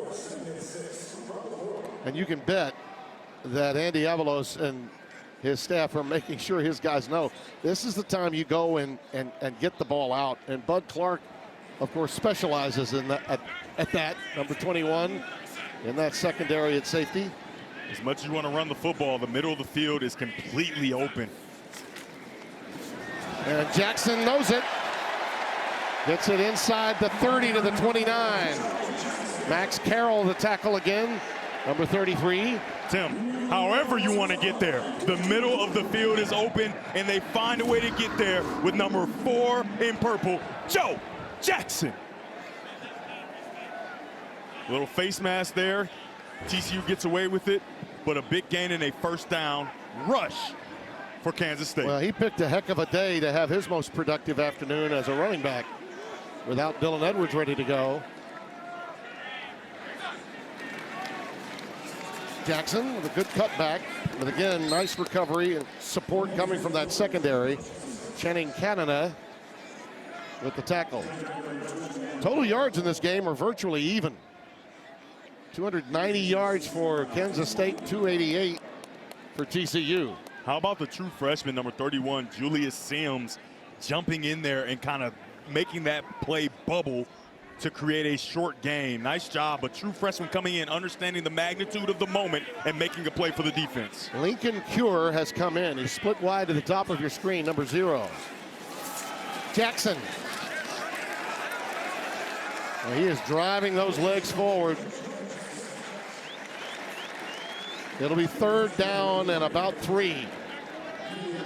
Kansas State has really found a run game, and it's the offensive line. They've done such a nice job of getting to the second level, something they haven't really shown throughout the season. They have found a way today to get on those linebackers.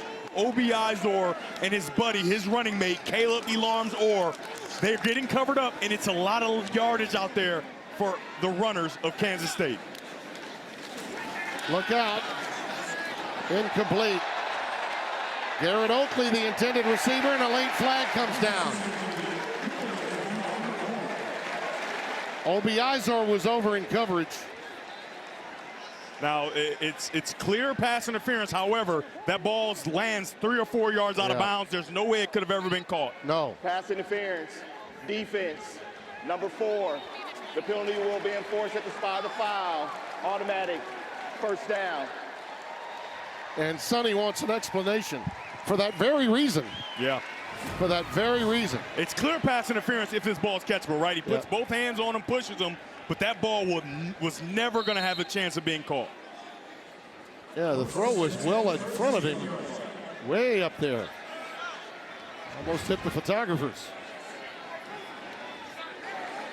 Misery loves company. If you're Obiazor, though, you have to know you're in position. Don't push him with 2 hands. Right, the boundary was already your friend. Yep. Jackson stopped in his tracks. Oyewale, 97, lost a yard on the play. Because Kansas State has run the ball so effectively, for TCU, it seems like you got to dedicate more guys to the run, right? You have to be more aggressive to the run, and it's just opening up those easy opportunities for Avery Johnson to just dump the ball over the top. He's done it for a touchdown, and he continues to do it throughout these drives. You notice how Matt Wells and Avery Johnson are using this play clock now? Just slow this baby down. You got the middle of the field open. You got a tight end right here who can just sneak right through. Let that clock go tick, tick, tick. Jackson burrows ahead for a couple. Stop him at the 12. Nnamdi Obiazor, the linebacker, gain of 2. But they are just nonchalantly taking their time, letting that clock just whittle down with a 2-score lead. A name we haven't said in a while, number 1 in purple, Jace Brown, a guy who's lined up in the slot right now. He has an opportunity to win with TCU, I would imagine, having guys down in that zero coverage kind of look, playing man-to-man coverage. K-State looking for a punch-out score right here. Johnson in the corner. It's caught. It's Bradley. It's touchdown.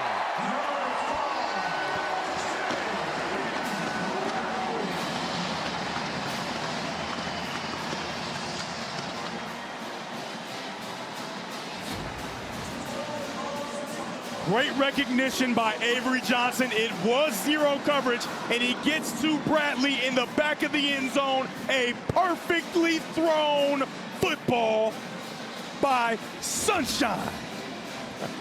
The sun is shining in Manhattan. We talked about Avery Johnson and how he wanted to get back to his old self, use his superpower, and it's his legs that's opened up a ton, and he is playing the best football he's played all season. His 3rd touchdown pass of the day for Avery. Bradley's 2nd touchdown of the season. And 13 on the year for Sunshine. Yes. I mean, this is just a thing of beauty here. Yeah, they call that dropping it in the bucket. And he dropped the bomb on them. Baby.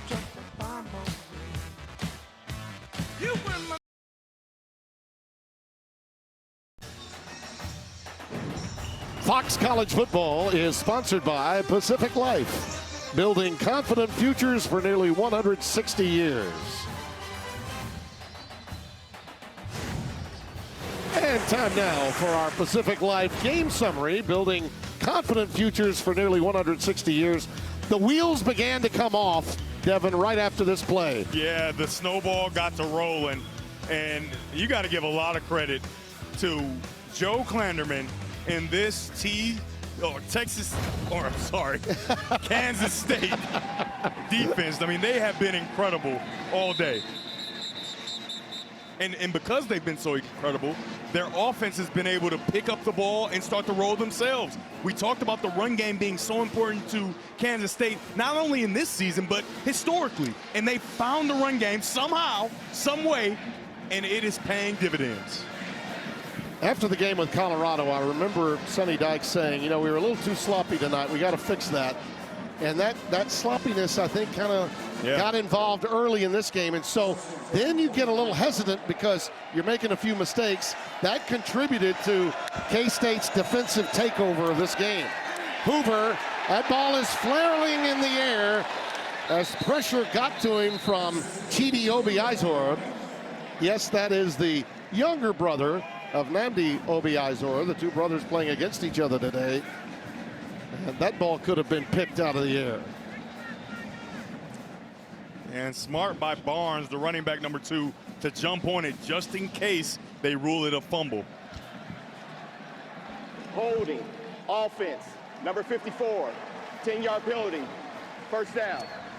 Now this is a position for Quentin Harris that you do not want to be in. It's the obvious pass situation, right?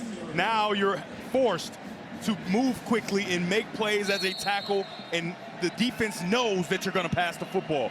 No tackle wants to be in those circumstances. Yeah, Harris in for Hughes. Move to the right side, Taylor Whitfield to the left. McAllister, look out! Eric McAllister, touchdown TCU, 85 yards. If you thought it was over, and obviously some K-State fans did as I look across the way, it's not. 10 plus minutes left. 6th touchdown reception this year for McAllister, who's missed some games recently. What a response. I mean, he just runs right past him. And a perfect throw by Hoover, and it's all speed for number 1 in white, Eric McAllister. Well, I mean, that throw is perfect. There is no other place you could have thrown it. Coming in, Hoover's 15 passing touchdowns were 4th most in the country, behind only fellow Big 12 quarterbacks Sawyer Robertson, Jalen Daniels, well, and Indiana's Fernando Mendoza, who has 17. He's good, and this game is not, I repeat, not over.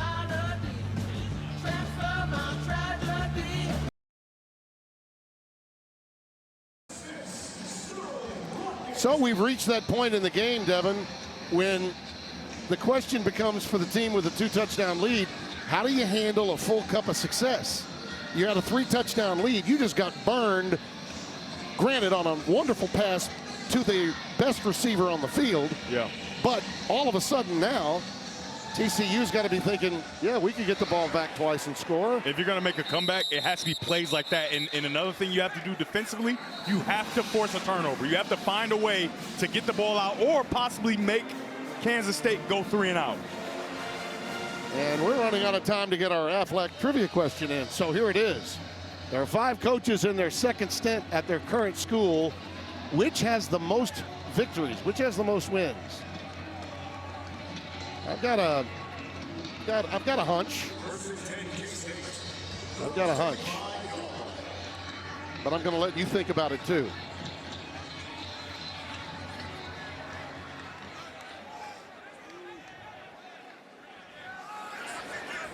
You remember Coach Snyder had a 2nd stint. Pretty good curtain call here at K-State. We're talking about active coaches. As you see, Johnson burrow ahead. Pickup of 2, so 2nd down and 8. True freshman, 31, white, Julius Sims. He continues to make plays. We talked about him on the previous drive, and he's here again, finding a way to stop Avery Johnson for a minimal gain. I'm going to throw out Scott Frost of UCF. I think that would be my guess. Maybe Rich Rod at West Virginia. That's a 2nd stint, right? I might change that to Rich Rodriguez. I might go Rich Rod. Jackson. He's going to be 2 yards shy of a 1st down. Obiizor with the tackle. After further review, I went Rich Rod at West Virginia. Oh, it's Schiano at Rutgers. Now we forgot about Greg Schiano. He's done a really nice job. Boy, has he ever. Had a tough one at Washington. You know, on that last run, I think the officials missed a block in the back. Both hands on the back of the defender to help that run gain a few more yards. 3rd down and 2. You see the clock ticking. Every 1st down for K-State really hurts TCU. Jackson stymied at the line of scrimmage. That's Zach Chapman, backup defensive end that met him head on, and they'll have to punt it away. And this is such a tough job for Zero and White. When you have a quarterback that's so talented, right to the upper right corner of your screen, you have to worry about him. You're responsible for him. Where he plays it perfectly, gets in, and stops Jackson in his tracks. Devin, think about this. In our game today, first 25 minutes, no total points. None. Last 26 minutes, 56 points. Ed Small takes it at the 33-yard line. We got plenty of time for more scoring in the remainder of television time. Game 2 of 3 today on Fox.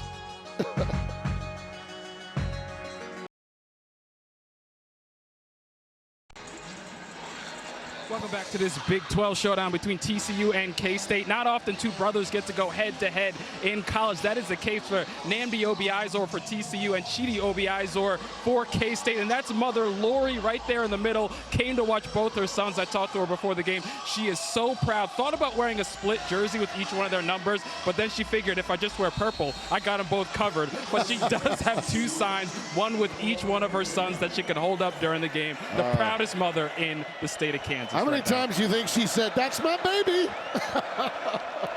Thanks, Josh. Play fake. Hoover to Barnes, and Kavorian stopped for a minimal gain by Quay Moss. That guy is everywhere. Talk about a valued commodity on this defense. Number 6 in white. You look at McAllister.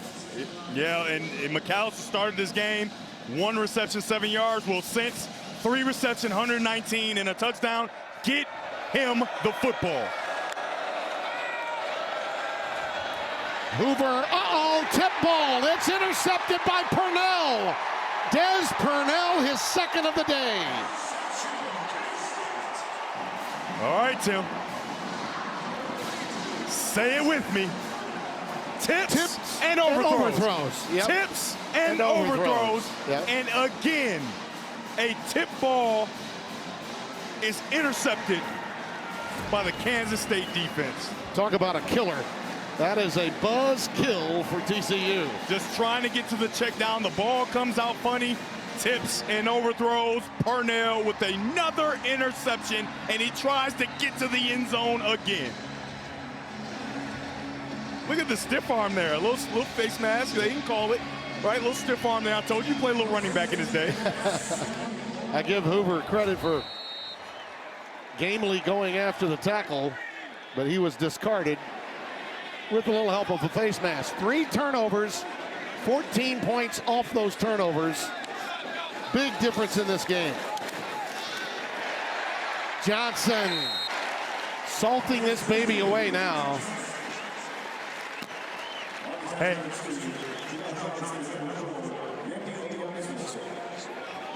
That's quite a day. I think we know who the Big 12 Defensive Player of the Week will be. You think? That was a really cool play design there by offensive coordinator Matt Wells, optioning off of the 3 technique rather than defensive end, and he has no idea where the ball was. He has 3 career interceptions, 2 of them today. And Jackson burrows ahead to about the 10.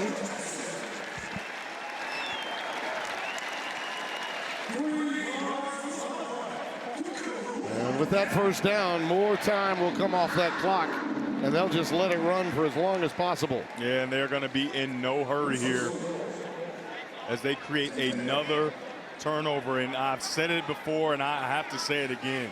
Defensive coordinator Joe Klanderman has been outstanding today. Yeah, we talk often of the role of the coordinator. They had been burned quite a bit. Today, they've looked like the K-State defenses that we've come to know through the years.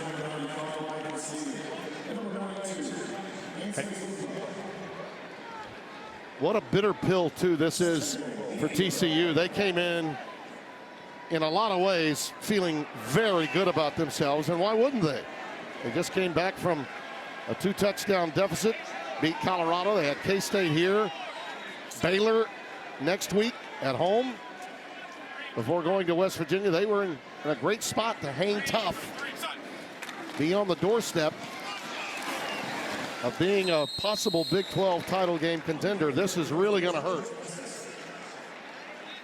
And on the precipice, we both thought they should have been ranked this week. Yeah. They were just a few votes shy of making the top 25. Sonny's resilient, though, one of the really good guys in the profession. And that young man is going to be tested big time. Wasn't one of his better performances.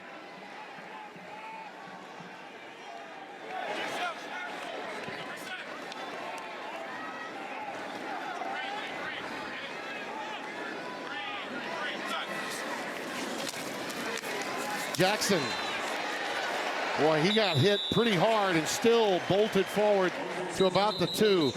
Johnson and Obi Izor collaborated on that tackle, and a timeout taken by the Horned Frogs. To think that they got all of this yardage, without Dylan Edwards, to think that they got all of this yardage on the ground without Dylan Edwards, that's a big gift for this Kansas State team today. Yeah, of course, and we talked about it. You have to find a way to run the football any way you can, and they found a way, and it starts with the quarterback.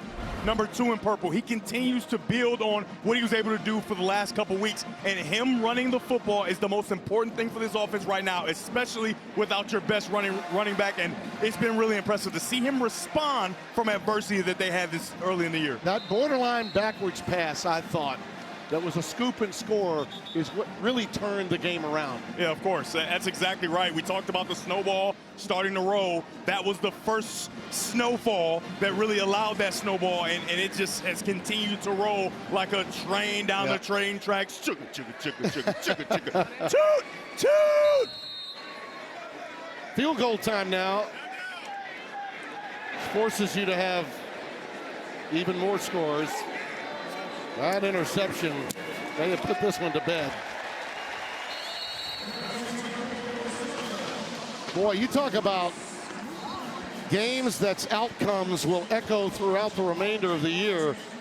We've got one here. We've got other games going on today in other locations that are doing much the same thing, and then again tonight. Time for our Good Hands moment, sponsored by Allstate, celebrating 20 years of the Allstate Good Hands Nets program. I mean, who else could it possibly be? Number 32. I mean, his hands have been impeccable. He's a linebacker. You don't expect that you're going to have a good hands moment over and over again for the linebacker, but he has shown up big today, a technical reception touchdown, and then another interception that effectively, in the opinion of most watching this game, might have iced it. I tell you, he looked pretty comfortable with the ball, too. He does. You could tell he was an old running back in high school. They're thin at running back. Why not? I don't see why not. Purnell, give him a shot. But they didn't need him today. Avery Johnson has run the ball well, and number 4 as well. Joe Jackson has really shown that he can be relied on in the run game, but you got to give a lot of love to that offensive line. They have done a tremendous job. And let's be real, Devin. You know, Dylan Edwards, really quality back. And in this NIL transactional era, that's the guy where the investment was made. Joe Jackson, like so many others on this K-State team, they're battling for Old State U. You know, they're playing hard.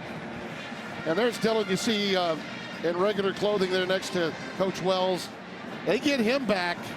They become a much different offense. So what you're saying is they could be cooking with hot grease. Yes, yeah.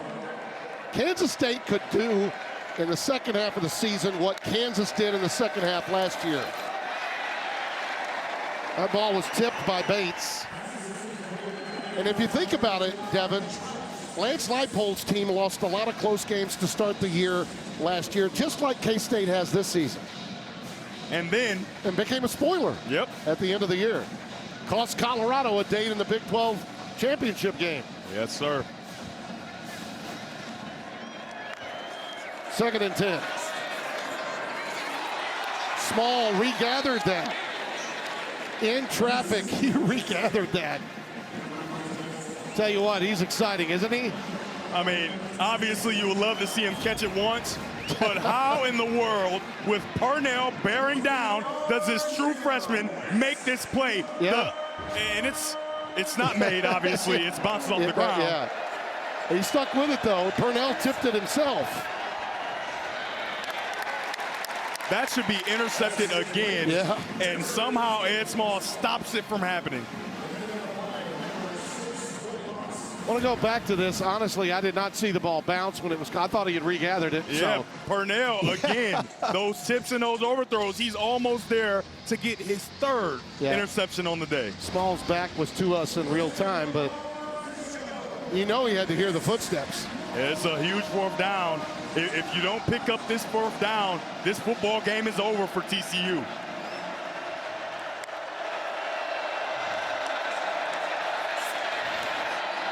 And it is. Each time Josh has been running with the ball and decided to check down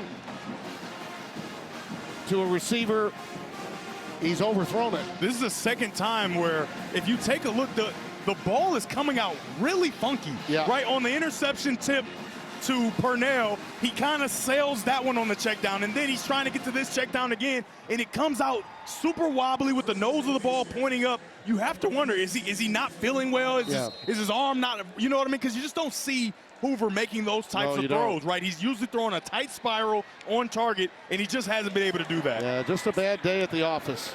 23 of 44, 308 yards, 2 touchdowns, 2 interceptions, 7 passes were overthrown for him today. Jackson, stretch play, stopped around the 28.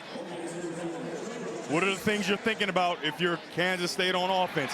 Ball security, very important. Protect the ball at all costs, and also you have no reason to run out of bounds. Continue to churn this clock and force TCU to take timeouts. They only have 1 left, and you'll ice this game away with no problem. Got to tell you, Matt Wells has called a pretty good game today, too, on the offensive side. We've given Clanderman a lot of credit, but you know, without his top running back, he said we got to find a way to create yards on the ground, and they did that. They did.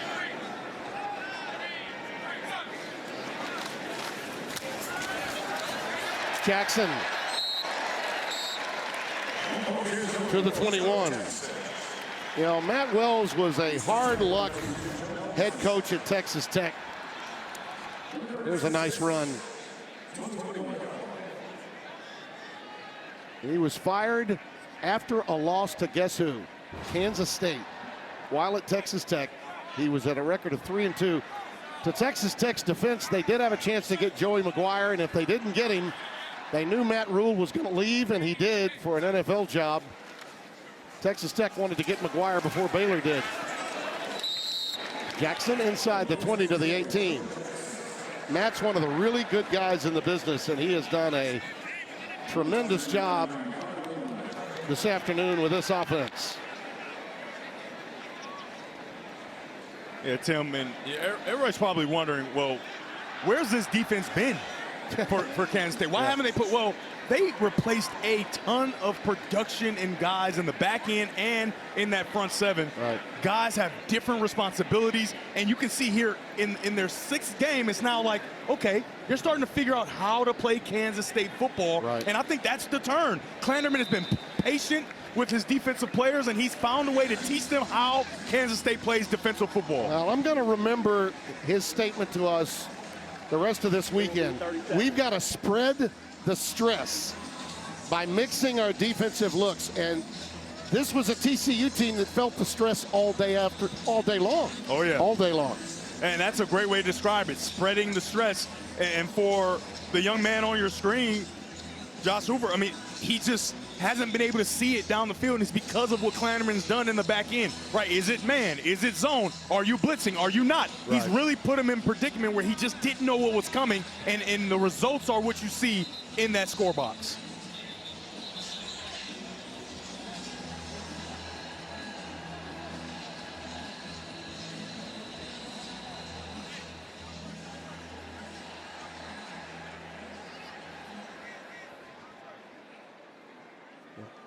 Fourth down and 3, and a field goal try coming for Luis Rodriguez, who's been really good. Made 2 last week from 49 and 22. This will be a 36-yarder off the right hash. Right through. Well, a reminder, next Saturday, start your day strong. Big noon. Speaking of Michigan, Bryce Underwood and his offense with Justice Haynes will lead Michigan against Washington at the Big House. It all starts at 10 a.m. Eastern with Big Noon kickoff. Then it's Washington, Michigan, only on Fox. And by the time that game is underway, you and I will have concluded our matchup in Minnesota, where Nebraska will be coming in, having won today at Maryland in a close one. They scored with 2 minutes left in the game, a little under 2 minutes. And those are games that they hadn't won in the past. Right. And you start to see the tide turn and be able to finish some of those games. They're 5-1 now. They're 5-1. And be a nice Friday Indiana, night. Kurt Cignetti is getting a huge road victory, so we can get rid of the stereotype of his team not being able to beat top 5 teams when they play them. Doing it at Autzen Stadium, I'd say, is big time. You said it earlier, though, when we were in break. Mendoza knows exactly how to play in that stadium. Yes, he does. He quarterbacked Cal very successfully there. Everhart brings it out. But Nebraska now at 5-1. They become a factor now. You got to start thinking about them if they can continue to win. That's a huge road win for Matt Rule and Dylan Raiola. But how about the man on your screen? The men on your screen. Clanderman, Avery Johnson, K-State, when we come back.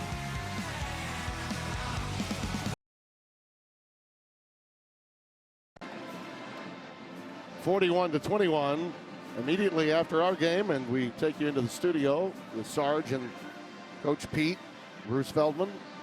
They'll be getting you ready for Kansas and Texas Tech. Speaking of the Jayhawks against the Red Raiders, and crazy things have been happening. Colorado beat Iowa State today. Texas took down Oklahoma. So Arch Manning finally got the signature win that he needed. John Mateer did play, albeit with a broken hand. Trent Battle gets it ahead for a few yards. But I got to tell you, partner, I cannot wait for our Friday game in Minneapolis, because you know how PJ Fleck is when he's at home and he's got a great young quarterback in Drake Lindsey. That'll be a fun game on Friday night here on Fox.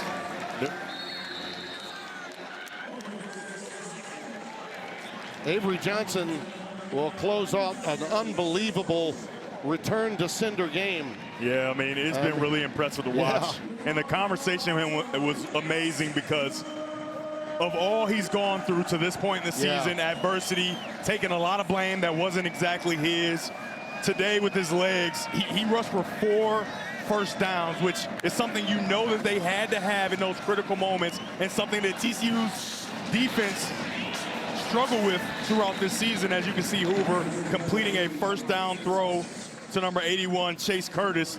And so Avery has 3 touchdowns in the air, and when we talked to him, he was so transparent, telling us about how he started to hear some of the noise of what he's supposed to be, the type of quarterback he's supposed to be. And this is for young quarterbacks at home.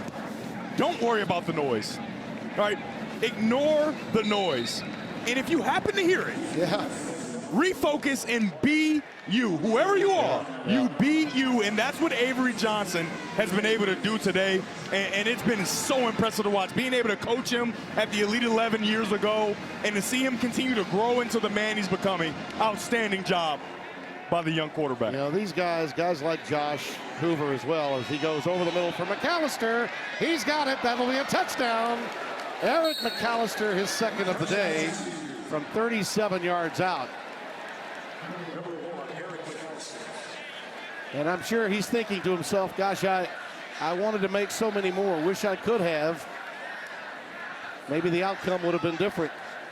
But to your point, quarterbacks spend so much time in the offseason working on their game. This is a heck of a catch.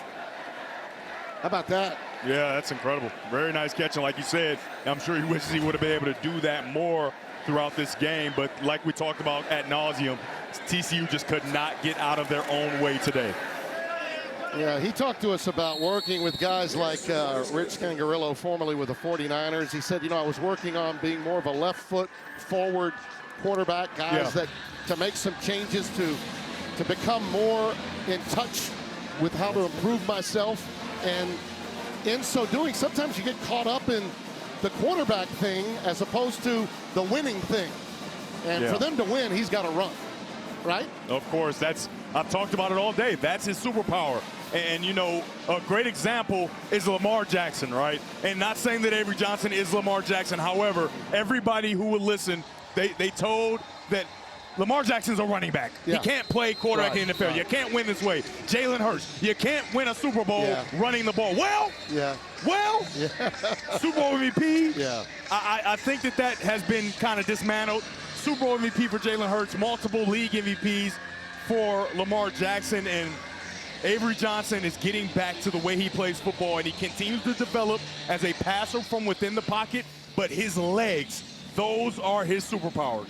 College Football Extra, sponsored by Amazon, is coming up. I mentioned Sarge and the ensemble of talent, Coach Pete and Bruce Feldman. They'll be standing by. I think in the end, more than anything else, Devin, we live in a world now where when the game's not being played, a lot of people talk, and too many people listen to those that are talking too much.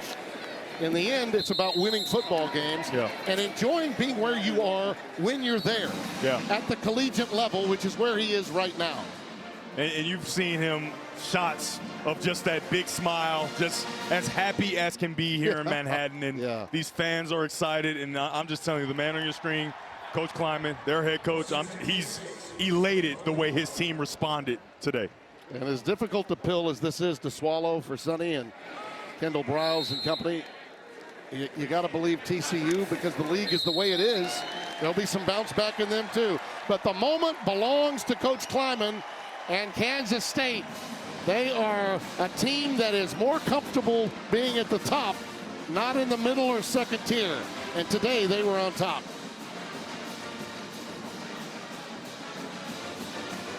A big, big thank you to Devin Gardner and Josh Sims, Scott Alexander, Brent Bender, Jack Tuttle, Michael Barship.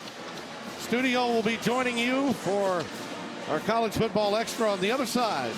We'll see you on Friday night for Nebraska and Minnesota.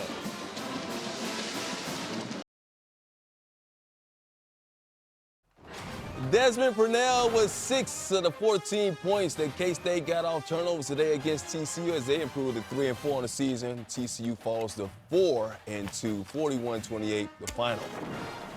Hey, and welcome inside our LA studios. Mike Hill along with Chris Peterson and Bruce Feldman. Plenty of action to cover coming up right here on Fox College Football Extra, including last week's loss to UCLA was a nightmare for Penn State. Well, what was today against Northwestern? If that was a nightmare. It was a disaster today, and they got even worse news after the game. Bear Morton, how good has he been, man? Texas Tech has been incredible this year. The top offense in the country on display next, right here on Fox.